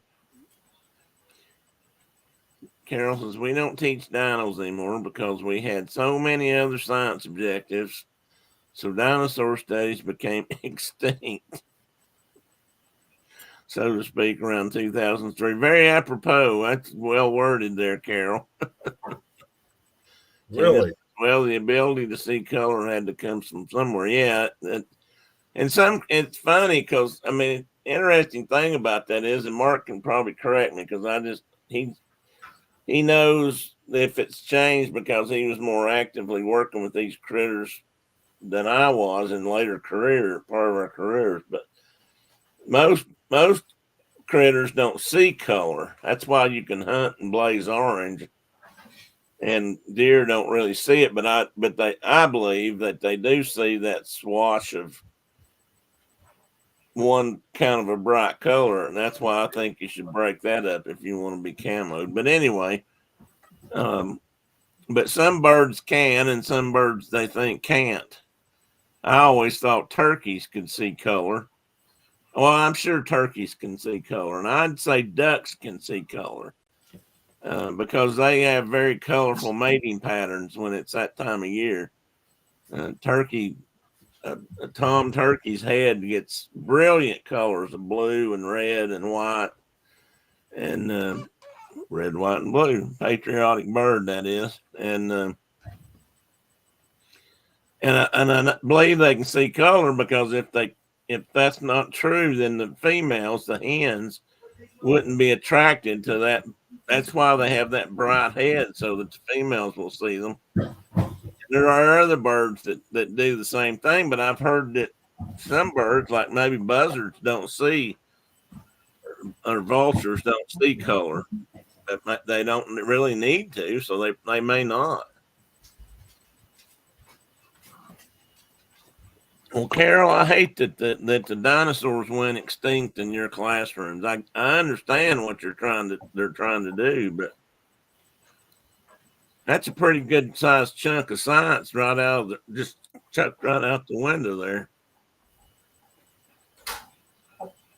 Well, I don't know what happened to Brother Marcus. We'll move on. Now this guy looks like a T-Rex kind of critter, but he's a little different. For one thing, he's got these spikes and fins, or whatever you want to call them, along his back. He is bipedal, which means he runs and hunts on his back legs, but he primarily eats fish. And they're going by his teeth, but to me, his teeth look a lot like everybody else out there. I think the difference is his teeth are more pointed. They're more focused toward sharp points, whereas T-Rex's teeth had sharp edges, or some of their teeth at least, for ripping and tearing. And they say this guy's teeth are more similar to today's gharial or gharial, which, if you've ever been to Disney World, they have them there. They have some gharial there. And I don't, Tim, what are they trying to do? Oh, wait a minute. Well, I'm so upset that they've stopped teaching history in school. They teach some theories as fact and refuse to teach facts that we should learn from history. I don't, Tim, what are they trying to do? I'll send you a list of what science units we study at each grade. Hey, Adventures by D, happy holidays. Tina, Merry Christmas, Dave. a little bit more. I got to figure out. I see what you're saying, and I'm not happy about that either. Maybe it's for the same reasons, but I'm not sure what's going on there either. There's some things being left out. There's some things that they want to put in that they're not. And you know that when you and I went to school, we got taught a pretty basic level of history for two reasons. One, they were trying to push us through so fast. And it seemed like every year we went over history of the United States or America. The same American history was American history every year you took it. But instead of dividing it up over time and actually studying it like we should have. Anyway, Mark, this guy they say is a fish eater. Sorry, I had to go unload a load of chicken feed. Ah. My wife had to go to town, and her car was full of chicken feed. Oh. Tonto, you go to town. Me no go to town, Kemosabe. Tonto, you go to town. No. You're not even supposed to be mentioning his name. Well, that's probably true. But he was funny. This critter was basically a sailless Spinosaur. Yeah, that's kind of what they're saying. He was a fish-eating, swamp-dwelling, bad mamba jamba. And yet they're saying his teeth are more like a gorilla or maybe like a crocodile. Well, which is a crocodilian. I've seen them at zoos. I've seen them on TV. There's although this one's not quite that shape, but a gorilla, or ever how you say that. Gharial has they almost have they've got, I'll tell you what they've got. They've got the sort of big, long, narrow snout. Well, they've sort of got a medium between what a gar has and what a crocodile has. Right. It's long and narrow, but not like a gar, but much smaller than a crocodile.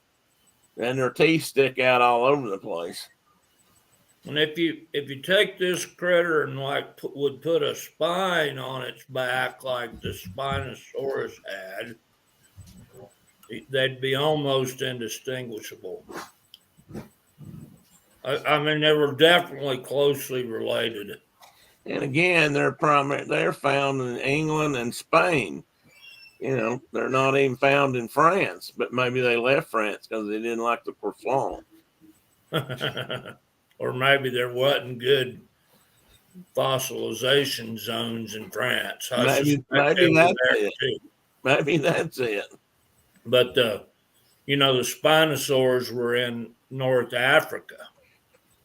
And probably a common ancestor there, and then they diverged and did their own thing. But well, then you got this guy. I laugh about this name because if I say it one way, it sounds funny. If I say it a different way, it sounds funny. It's Gorgo. It's almost like a Gogosaurus. And Gorgosaurus. Well, back up. And again, he's in a different time period, which I may not have put on this one. And he's bigger than a man, but he's still smaller than a T-Rex or any of those guys. He's got really short arms. So much so that they make a point of talking about that. And I don't know if he had 2 claws or more. But he is a tyrannosaur. There was a whole bunch of them. Yeah, there's a whole class of them. I mean, it's like saying he's a bear. So you could be a grizzly bear or a black bear or a, spectacled bear or whatever, or you could be a tyrannosaur and be these various creatures. He's got three clawed toes. I'm trying this image of him almost makes him look like he's got a short layer of feathers. He's feathered, yeah. Was he feathered? I don't know. You know everything. I suspect that the Tyrannosaurus Rex, all the juveniles that they found were feathered. Oh, Not all of them, but I mean, the best preserved fossils have feathers. feathers, but they don't think the adults maintain feathers. It's except maybe in certain parts of their body along their spine or whatever they didn't. They didn't appear to stay fully feathered like some of the smaller tyrannosaurs did. So it just depends on where they find these fossils and how good the fossilization. Yeah, that's true. I mean, look at his tail. This tail definitely looks feathered, and that's how a lot of the feathered ones, even if they're only sparsely feathered, their tails tend to look kind of like that to me. So the deposits in China are for whatever reason are particularly good at preserving feather detail. So they fell in good mud or something. And they have, yeah. I mean, it was just the luck of the draw. You got to be a fossil. Congratulations, you get to be a fossil, which is rare in itself. And you fell in just the right kind of sediments, and you're going to really be, the detail is going to be amazing. And they have found so many dinosaurs over there that are feathered that they think it was a pretty common thing, actually, now. Whereas, when you and I were kids, or yeah, they did. especially back in the old days when Mike was a kid, they were just gray skinned. I don't know if he even caught that or not. They were just gray skinned. They were on whatever that movie that Raquel Welch was on. You remember the 20-something BC? Yeah, 20,000 BC or something. I can't remember now what it was. But they were just like claymation looking like gray lizards. Yep. And they weren't that at all. But no. It would have been cool it'd be cool to have a Wayback Machine and go back and look at it. Carol thinks that was funny, Mark. She said she thought Gorgosaurus looked like it had a dinosaur in its belly. And he may have. Yeah, well, that last image was a pretty badly done. Yeah, I apologize to the artist, but it looks like they did it on a computer anyway. So yeah, I think or matted it that way on a computer. I could have probably found a better picture, but I went with what I had handy. But that's a painting, and it looks way more realistic. And this is the famous. I could have found the more common looking picture of this. Uh-oh. We got hounds baying. Oh, I heard him. He's got a coon or a cat or something treed. Or a passing hound. Or the UPS guy or it could be that too. So I've got 5 dogs. And 4 of them are, they're not giant dogs, but they're full size. Well, Penny's a little small, but they're mostly full size dogs. And then I've got that Basset Border Collie cross, Boudreaux Campbell. And our UPS guy, who's about 6'7" and probably weighs 270 pounds, is scared to death of that poor little black dog. He's petrified of that dog. Oh, that dog. And he's got a good snarl on him, and his teeth are bigger than a normal dachshund because he's. Well, he sounds he's a little tricksy. He's got pretty good voice. He only likes me and my wife. Of No, all, now, he did get my lap and once. all of the granddaughters, he doesn't like the grandsons, but he likes all the granddaughters. He Thank did get God. my lap one time, I think, when I was out there visiting. And he's, and he's a little bigger than your average dachshund, but he looks like a dachshund, black dachshund, but he's got the UPS guy like totally buffaloed, who just retired, so I don't have to worry about him anymore. Oh, okay. Well, let's see what Carol Well, said. hopefully the new UPS guy's a good runner. Well, we were debating on whether that's where Walter was at getting the UPS guy. No, he's in the backyard. Now he's eyeing up the Christmas tree. Diana's putting up the decorations on it. So I don't agree with this decision, but He just wants to help. He just wants to help. oh, he wants to help, all right.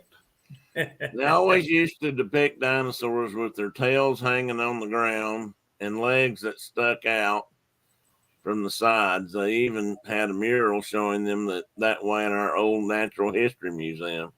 Yeah, they had their legs like squatted out like they were lizards. Yeah, that's right. Like the humerus would be straight out from the body, and then the your radius and ulna would be toward the ground, and at a 90-degree angle, and that clearly. I mean, they've done all this work. Bob Backer was the guy that this is just stupid. These things were fast, and they were like, their limbs are designed to work this way, not that way, and Never made to run. He kind of pioneered that whole thinking that they weren't these big, slow. Well, that's also part of his theory, or the idea that they weren't really that cold blooded, right? Right. He was a big proponent of them being warm blooded. At least some of them. Some of them were cold blooded. Yeah, probably. But like the theropods, they were definitely warm blooded creatures that ran about the earth. They're more closely related to birds than they are to the long neck sauropods or whatever. But well, this particular article, and I picked this out honestly. What happened? Diana. Let me clarify about the tree. Our son said it looked and it was really bad. So I'm decorating.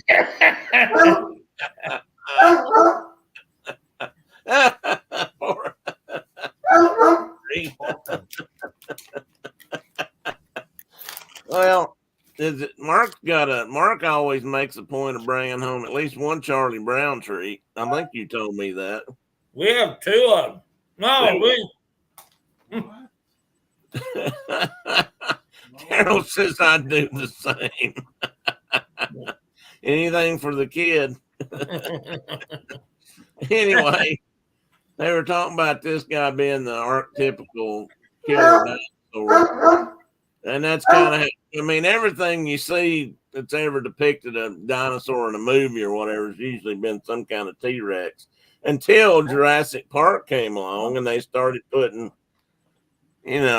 velociraptors and stuff like that in there, and the little raptors, and they still didn't get it all right.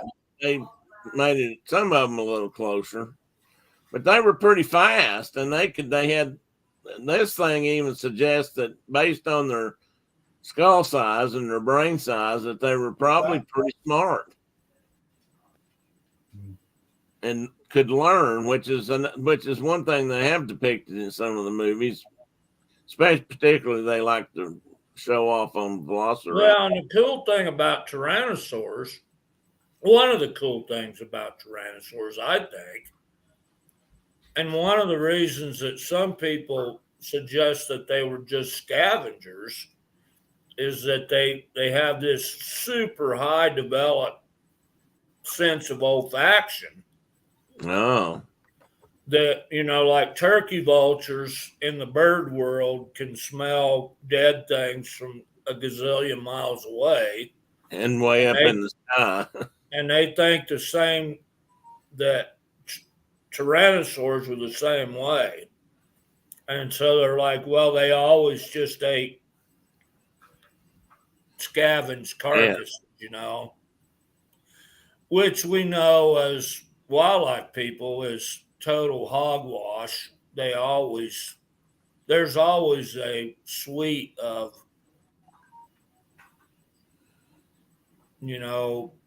food gathering options for these creatures. Yeah. For a critter that's got pointy teeth and claws, he probably killed stuff and he ate dead stuff.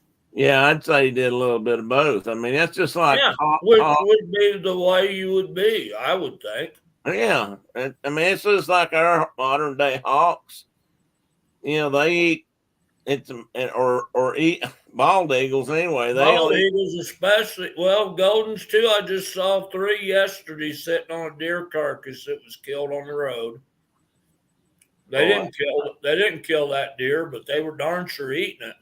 Yeah. But then tomorrow they might be like catching jackrabbits and Right. killing them and eating them. Or an antelope, a young antelope.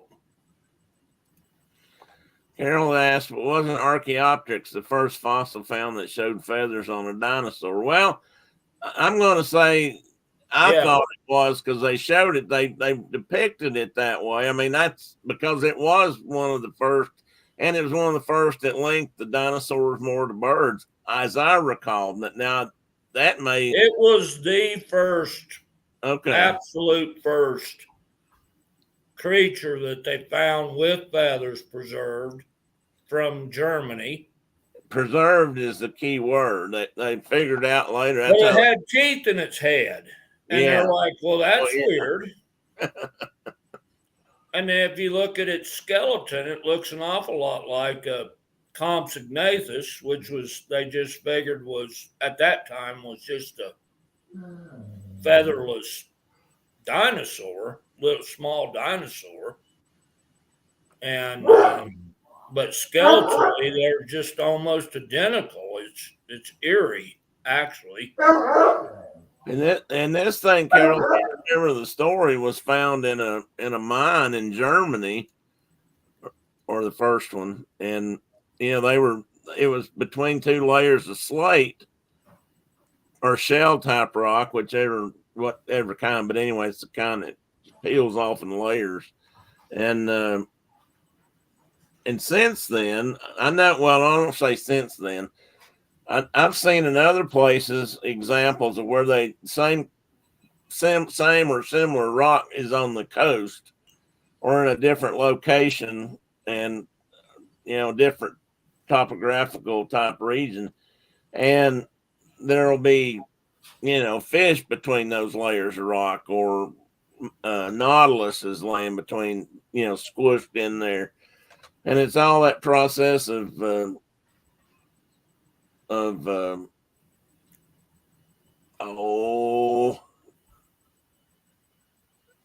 siltation and sedimentation and being pressed in and rock forming. Was, now you're trying to come up with a big word I can't pronounce. Compsognathus was a little bitty, chicken-sized little dinosaur about this big. They were actually on at least one of the Jurassic Park movies. They're just little bitty guys. They called them compies, and they were almost the exact same size as an Archaeopteryx. They just didn't appear to have. They weren't they didn't have flight feathers. They might have had some feathers, but not flight feathers like an Archaeopteryx. Walter. He wants to get going. He's ready. I am extremely impressed with the spelling of Compsognathus. You were what? I'm extremely impressed with the spelling of Compsognathus that Carol used. Well, she is a teacher. It's not like a word you use every day in the sentence, you know. That's true. That's true. Yeah, you have to respect somebody got that kind of grasp on the English language. I am way impressed. And this is another sauropod sheet that just shows, the long necks. And, these are all, I mean, you can take every one of these things when I was growing up and lay these out on the kitchen table and say, what are those, Tim? And I would have probably said Brontosaurus, because that's just kind of how we thought everything was a brontosaurus. If it had these kind of legs and hip joints, and their legs stuck out, as we said earlier, and just kind of hung down.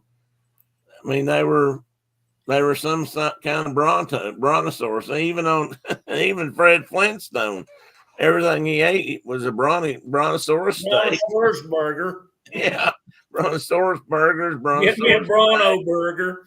That's right. I don't know if he ever ate any other kind of. Gotta keep my finger off that too sensitive button.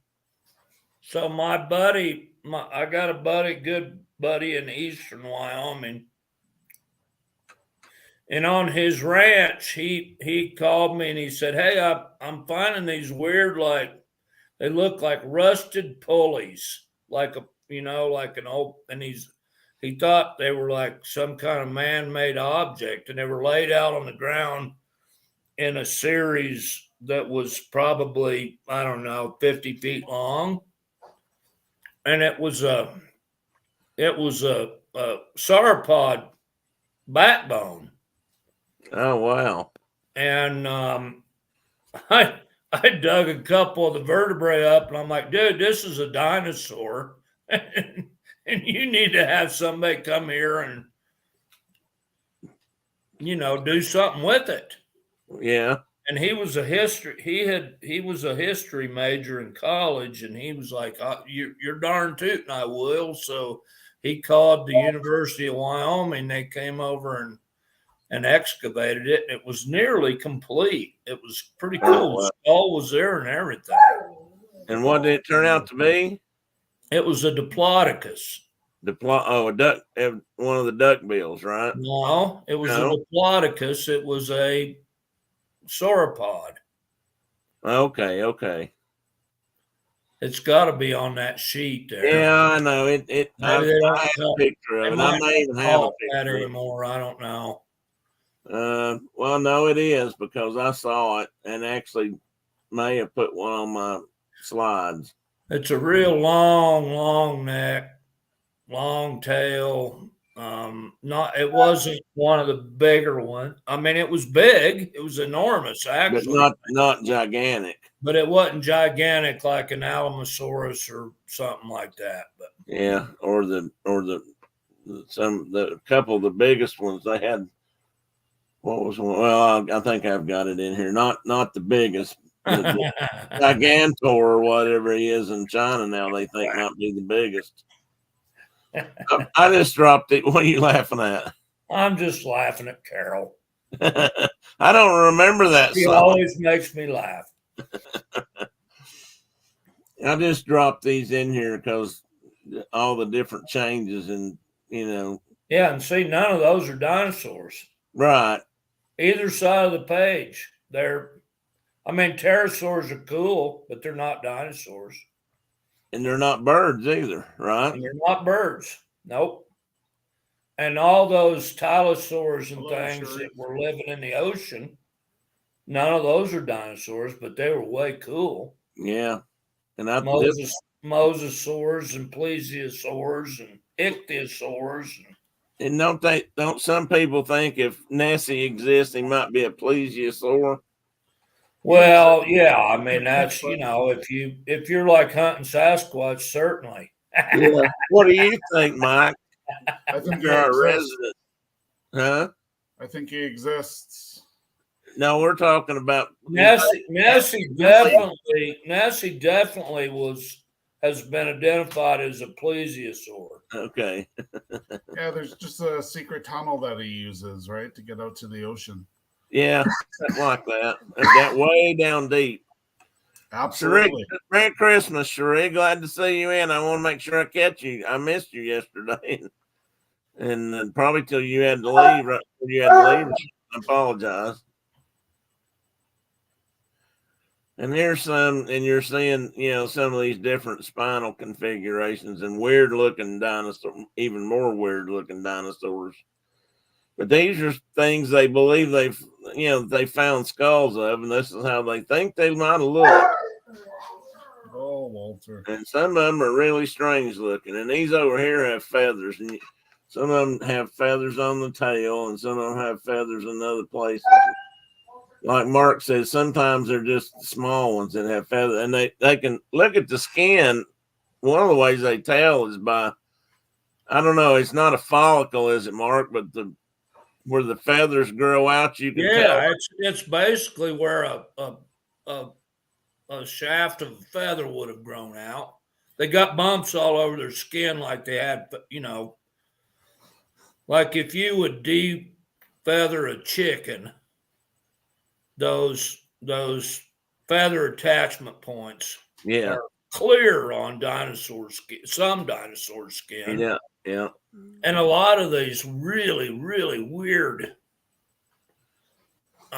dinosaurs that we've added to the collection, if you will, over the last 4 decades have all come from China.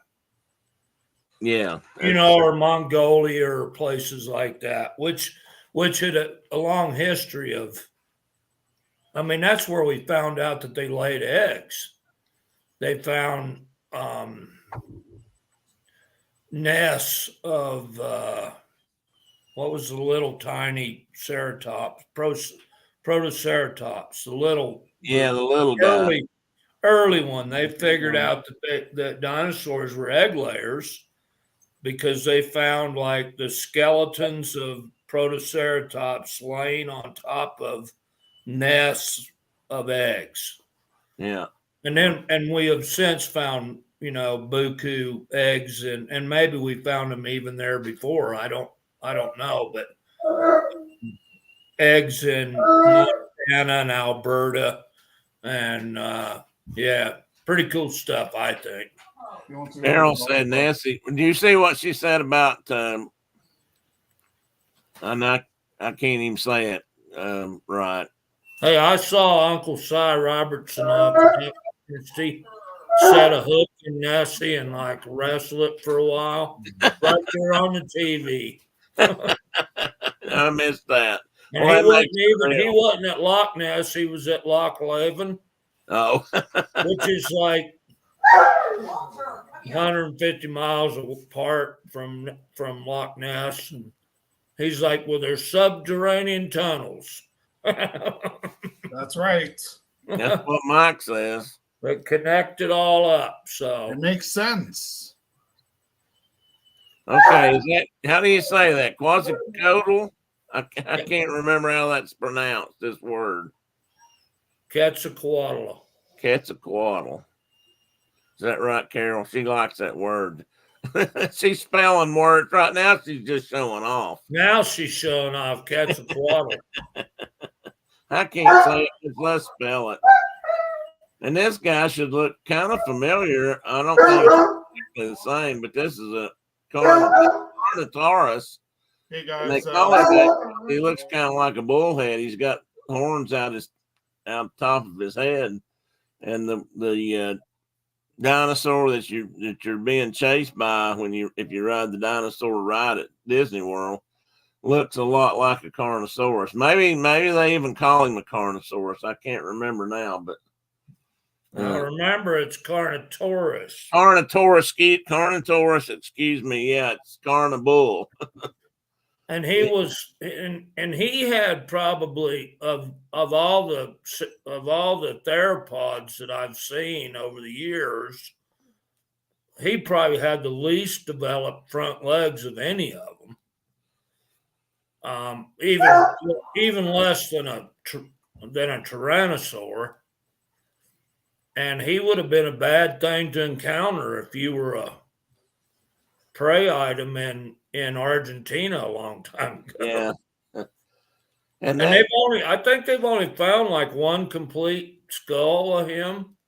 I didn't read that deep, but you might be right. This whole animal is based on one skeleton, as I recall, and it's Oh wow! but it was a good one. It wasn't like it was like a little tiny piece and then they made up the rest of the animal.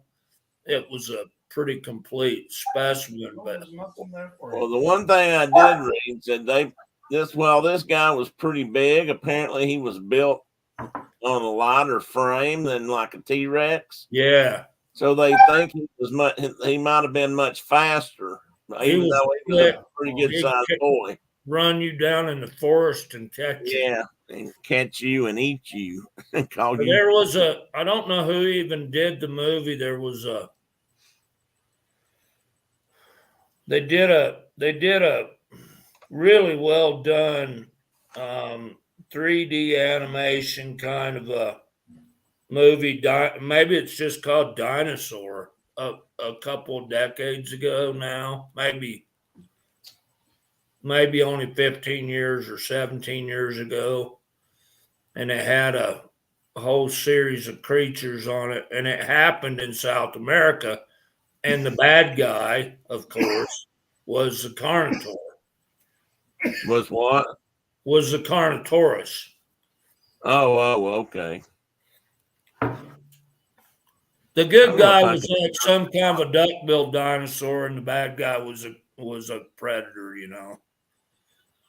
Right. Well, that makes sense. What in the world was that? That's how they are in real life. Well, this is one of those weird ones I don't think I'd ever seen before, and it's called a Margosaurus. Nice job. Some other nice job. Nice job. And it's just really strange looking. I gotta get going here with my dog. He's getting all okay. Well, thanks for coming in, Mike. Yeah, thanks for having me, and Merry Christmas, everybody. And Merry we'll Christmas, see you all. Mike. Go get there'll be a horse trailer under your tree. Oh, I hope so. That's what we're still thinking now, isn't it? That would be exciting. Did you messed up, Mike? You should have asked Santa for it. Yeah. He's closer to you, so he could probably deliver it. That's right. He could probably hitch it up and bring it right down there. Right down to you. It better come equipped with a 3500 dually Ram diesel.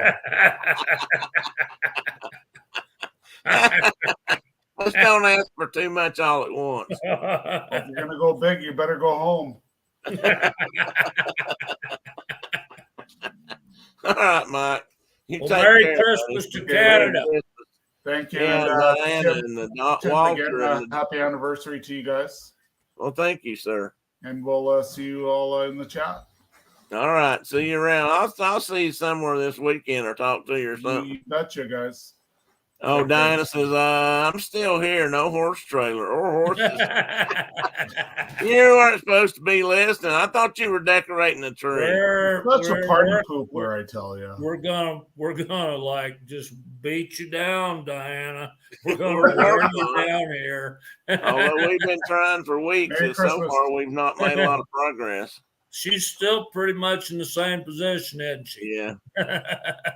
Okay. Sorry, we keep stepping on you. Go ahead. We'll see you all soon, okay? See you soon. Take care. Bye. And Tina Marie came in. Hey, Tina, from Tina Marie's Place. Tina McNeil says, howdy, neighbor. Diana says, I'm stubborn. Yeah, but what fun is it not to just let it go? I mean, what's that cool symbol? I don't know what that means. Tina, can you describe that symbol?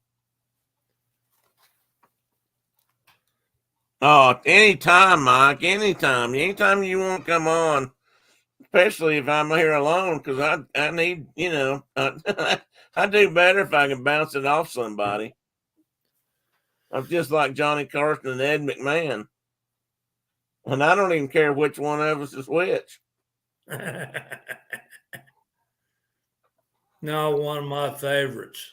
She's packing. Are you moving, Tina? Or are you doing Christmas stuff or traveling? Oh, she may be traveling. I hope so. Hope everybody's not having to move.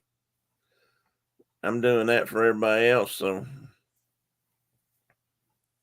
So anyway, this is Velociraptor. And I put them in there because they were made so popular on the Jurassic Park movies. And they probably weren't. And this guy's got feathers on him if you look close.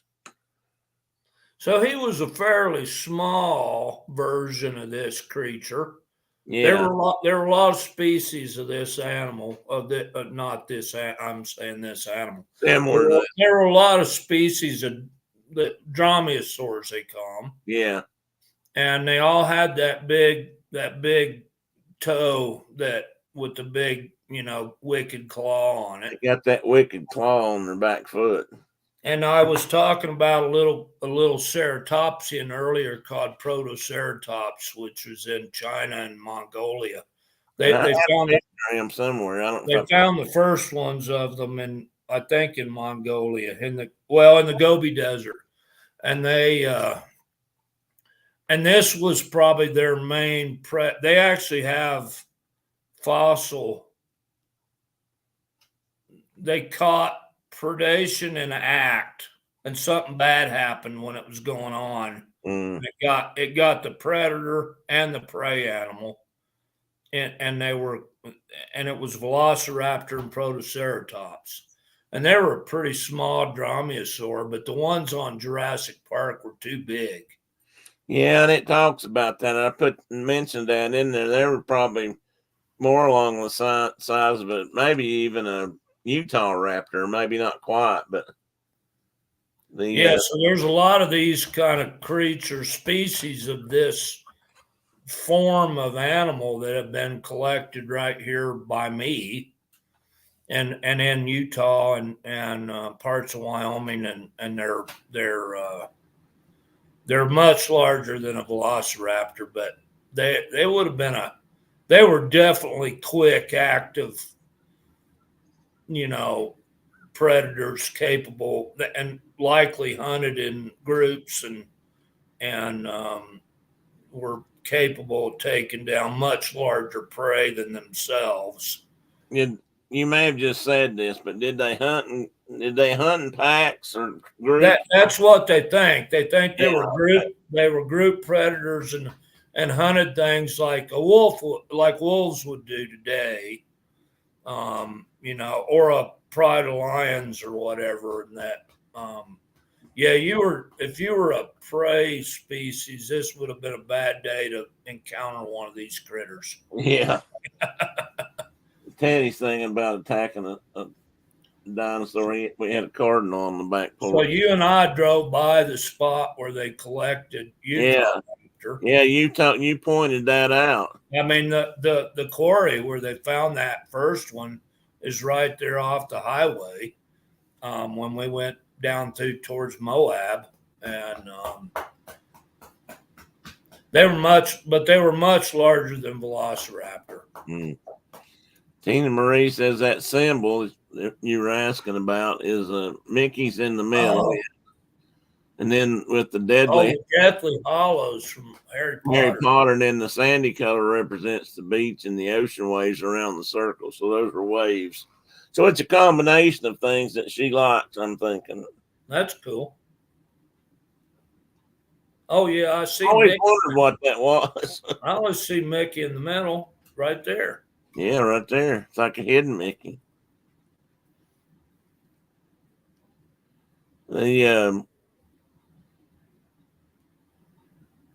What you said something else, and I was you guys be safe going back up. You go over towards Boston, don't you, Tina? Baston.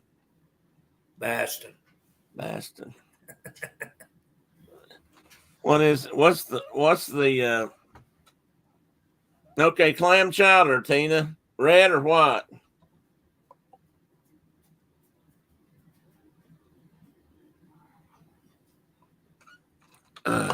You know the difference. You know the difference, Mark. Me?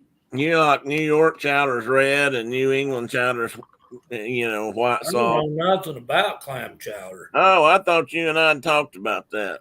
No.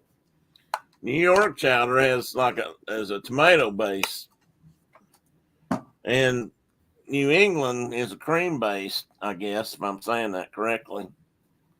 So Anyway, that's a white chowder. white chowder, yes. So anyway, velociraptors are Well, supposed. John probably could tell us. He probably could. I bet he left though. No, he was in here just a minute ago, I think. Oh, maybe I'm getting him mixed up with Surfer Girl. Well, John was here. Yeah, I don't know if he left or not. His dad might gone. Hopefully gone fishing. Hopefully he's like setting a hook. And here we got a Chasmosaurus. I actually that looked up the name, how to pronounce the name. Aren't you proud, Carol? So the ceratopsians, including triceratops, there were so many varieties of these creatures here in North America that it's amazing to me. And they all lived here. They all lived west of the sea, the inland sea. Most of them did in Western North America. And there were I don't know how many species now they've identified, different frills and different strange shapes, and a lot of them were living together at the same time. Must have been cool to see the plains and see these herds of these things, which were enormous. And the size of the animal was enormous. I mean, think about these things running across the prairie in front of you instead of a herd of buffalo. Exactly. And they made them more and more active. They appear to have been fairly fleet of foot, and they had to run from tyrannosaurs, and they must have been bellowing and beating each other in the head all the time with those cool frills and horns, and it must have been something to see. But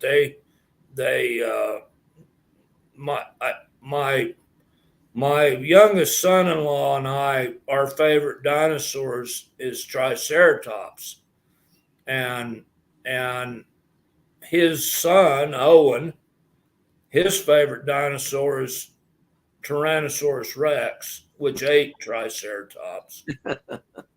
And he'll ask us, hey, Daddy, hey, Grandpa, what's your favorite dinosaur? And we'll say Triceratops, and he'll go, roar!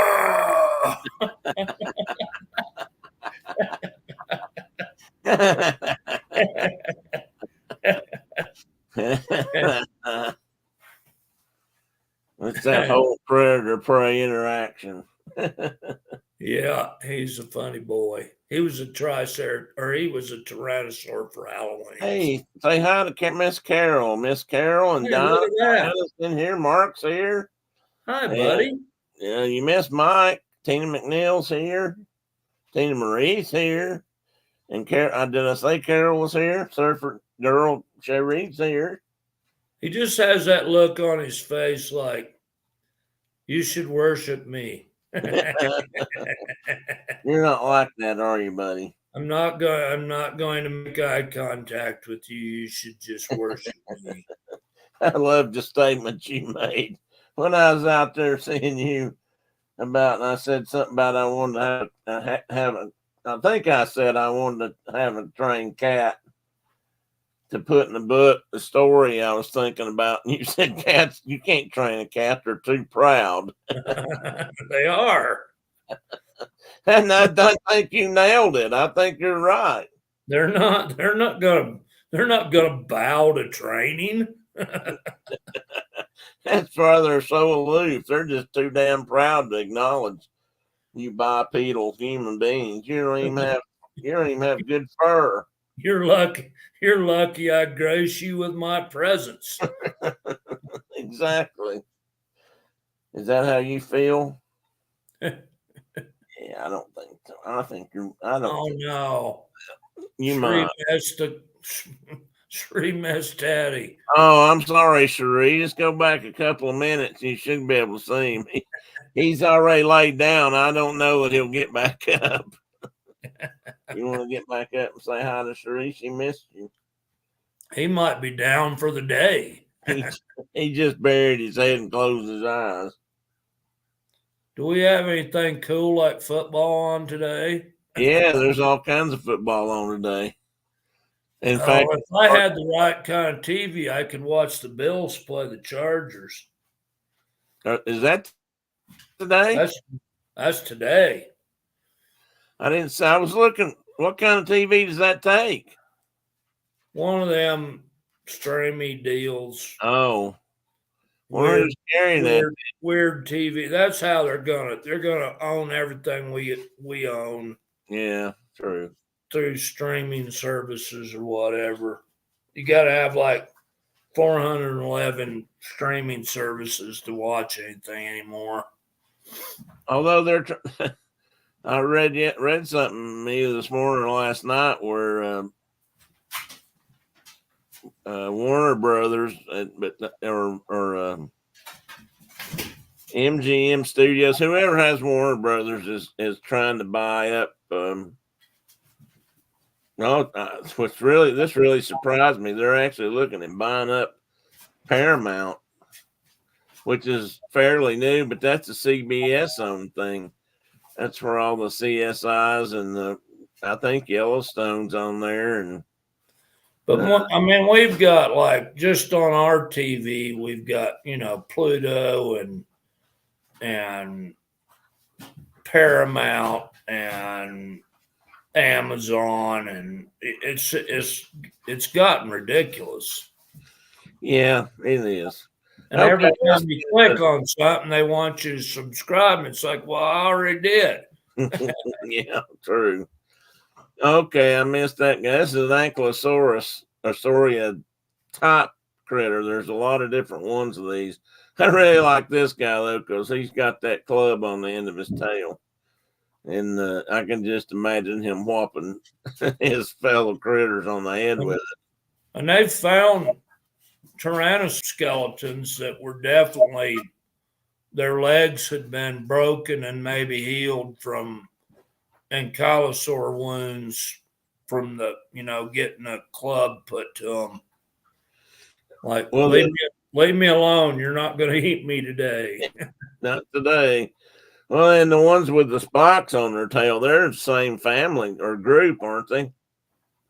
No, you mean stegosaurs? Stegosaurs. Yeah, they were from the Jurassic.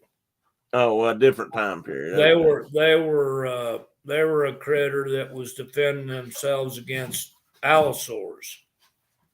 Oh, okay. This was a Mesozoic era. This was the later guys. This was a Cretaceous critter. The ankylosaurs were. There's a Titanosaur, who they think might have been at least up to 100 feet long. And late Cretaceous, according to this, 94 to 97 million years ago, they found this guy in Argentina. And that's cool because that was a sauropod that lived clear into the late Cretaceous. Yeah, in South America, not in North America. Yeah, well, they found this. Our sauropods were all gone by the end of the Jurassic up here. Well, this guy, in fact, this guy's in this Titanosaur group, but this is Argentosaurus. So, and they found this, and the only one, I think maybe the only one of these they found was in Argentina, but I may be wrong about that. They had a lot of weird dinosaurs down there that they've They owned. sure did. I mean, look at the different. Here's another attempt at making a long neck dinosaur with a long tail and these kind of legs and that kind of body, and they just trying like number 3 or whatever. And I didn't even name these guys because I knew you'd know who they were. But Well, this is the one my grandson can say. yeah, He can't say I am Owen very plain, but he can say Parasaurolophus perfectly. Parasaurolophus. Isn't that something that kids can say It's that? weird. It's like if you like, what's your name? My name is Owen. You can't understand what he said, but you can say, "What is this creature?" and look at a dinosaur book, and he'll say that. Well, that's Parasaurolophus. I love him. I like this guy, Brachiosaur. I put in there, he's in the thin air. I meant to put dining in the thin air, and evidently I didn't finish that sentence because he could get up here high and reach. These guys are 85 feet tall. Well, yeah, well, maybe not quite that tall because he's standing on his hind legs. 85 feet is from his tail to his nose, I'm sure, but they call this guy Brachiosaurus. It translates out to arm lizard, and that's because the way his forelimbs are joined at the shoulder. So this one's different. The hips and the back are different than the front legs, more so than the other ones. And that's another, I would say, evolutionary step. Yeah, so the sauropods, most of them were, their forelimbs and their back legs were of similar length. And on Brachiosaur, he had much longer forelimbs. Mm-hmm. And they definitely think, he was a browser and he was eating those weird trees that they had of those days. And Yeah. They certainly think he did elephant-like movements, like he stood up on his hind legs and he could reach much higher into the treetops that way. Well, I got to the end faster than I realized, and I thought this was kind of. That's a Diplodocus. The next slide. I tried to make a sort One of the end and the tail end of the dinosaur. So, but anyway, I think that's the last one. I didn't leave some in there hidden. I had more. There was that pistol again. No, you guys didn't see that though, did you? Which? Never mind. We didn't see it. Whatever it was. That pistol popped up again that was on that short film, or I must have. Oh, we didn't see it. What did I do? I must have cut myself off. Hang on a minute. Not completely. Yeah, I'm on not that screen, but I moved. Yeah, here I am. I can't see me on. Like I said, I've got the real screen right here, but over here I've got the YouTube screen, which is delayed. And I put that up because I can read the chat a little better over there if I'm talking. I get 2 shots at it instead of 1. Dino butt, Tina said. Carol said she loves that. Good job, Owen. And Surfer Girls, Cherie's heating up chili, but she didn't mention. I'm getting ready to do the same thing, Cherie. She didn't mention whether she's got enough for those of us that don't have any. So I'm gonna eat leftover red chili for lunch, and then I'm gonna eat my wife's white chili for supper. What makes black chili? White. Oh, white. Oh. Well, we had night before last, Philip came up to deliver Christmas cheer. And you guys imbibed in the Christmas cheer. Well, we didn't get too deep in that bottle, but we did enjoy some other stuff around the house and some stuff he brought with him. He brought some ale with him. Anyway, he brought up chili and fed Brenda and I chili, and he had some good chili. He's gotten into making chili. He said he hadn't made the same bowl of chili in ages now, but he makes his own. He don't make. He gets dried peppers and stuff, or maybe even was drying peppers himself, and then chopping them up and doing all that kind of stuff. And he's got to where he puts like an ounce of chocolate in every bowl of chili he makes, every pot of chili he makes. And that's a Mexican thing to do with that sort of stuff. And I never had tried. Like a mole. Kind of like a mole sauce, yeah. But he doesn't go through the whole thing. He just does adds sometimes he does, but mostly it's just he adds that little hint of chocolate. And I know some people even put a little hint of cinnamon. That's a Cincinnati thing, actually. Well, thank you, Carol. Merry Christmas, Carol.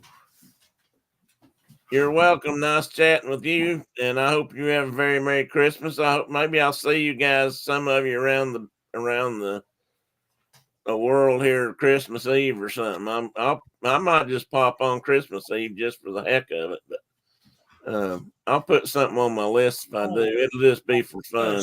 Cold noses today. Cherie said she bought a can of Marie Callender's chili, but it tasted awful. Oh, yeah, well, I get that, Cherie. I understand. Nothing's good as homemade. But Phil's was mighty tasty, and I was a little worried about it being too hot for Brenda, but she liked it too. So anyway, I'm going to say bye, Mark. I'm going to let you go. Carol said, please check the Shine chat. Oh,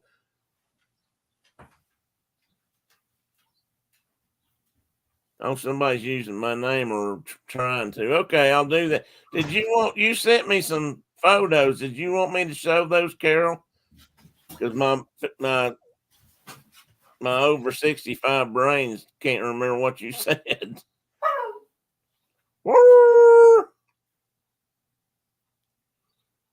She might say something. She may be gone. Thank you for reporting them. I will. I'll make sure I do that. Looks like they're only using one T. Yeah, they're only using one T, and they may be splitting it up different. So I'll find out. All right.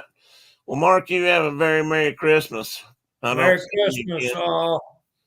Maybe I'll talk to you Christmas Day or something, but you guys I'll be here. I'll be here with the whole house full. Okay. I'm cooking a giant piece of meat, so I might be busy, but we'll see. Yeah. Well, you cooking that outside or inside? Inside. Don't open that oven door. Do not open the oven door. Do not. For 5 minutes. 5 minutes a pound. Okay. So you said 5 hours, didn't you? No, 5 minutes per pound, and then turn the oven completely off and leave it closed. And leave it closed for at least 2 hours. Okay, 2 hours. Okay. All right. Everybody. Ken will be mad at us if we do. We don't want to do that. Don't want to do that. Hey, John, welcome back. Somebody said John's here. Dave, I don't know if you just came back in or if you've been here, but good to see you as always. And Merry Christmas, everybody. Everybody have a safe and happy holiday, I hope, between now and Christmas. I'll see you guys sometime next week, I'm sure. See you, buddy. Later on. Later. Take care. Bye-bye, everybody.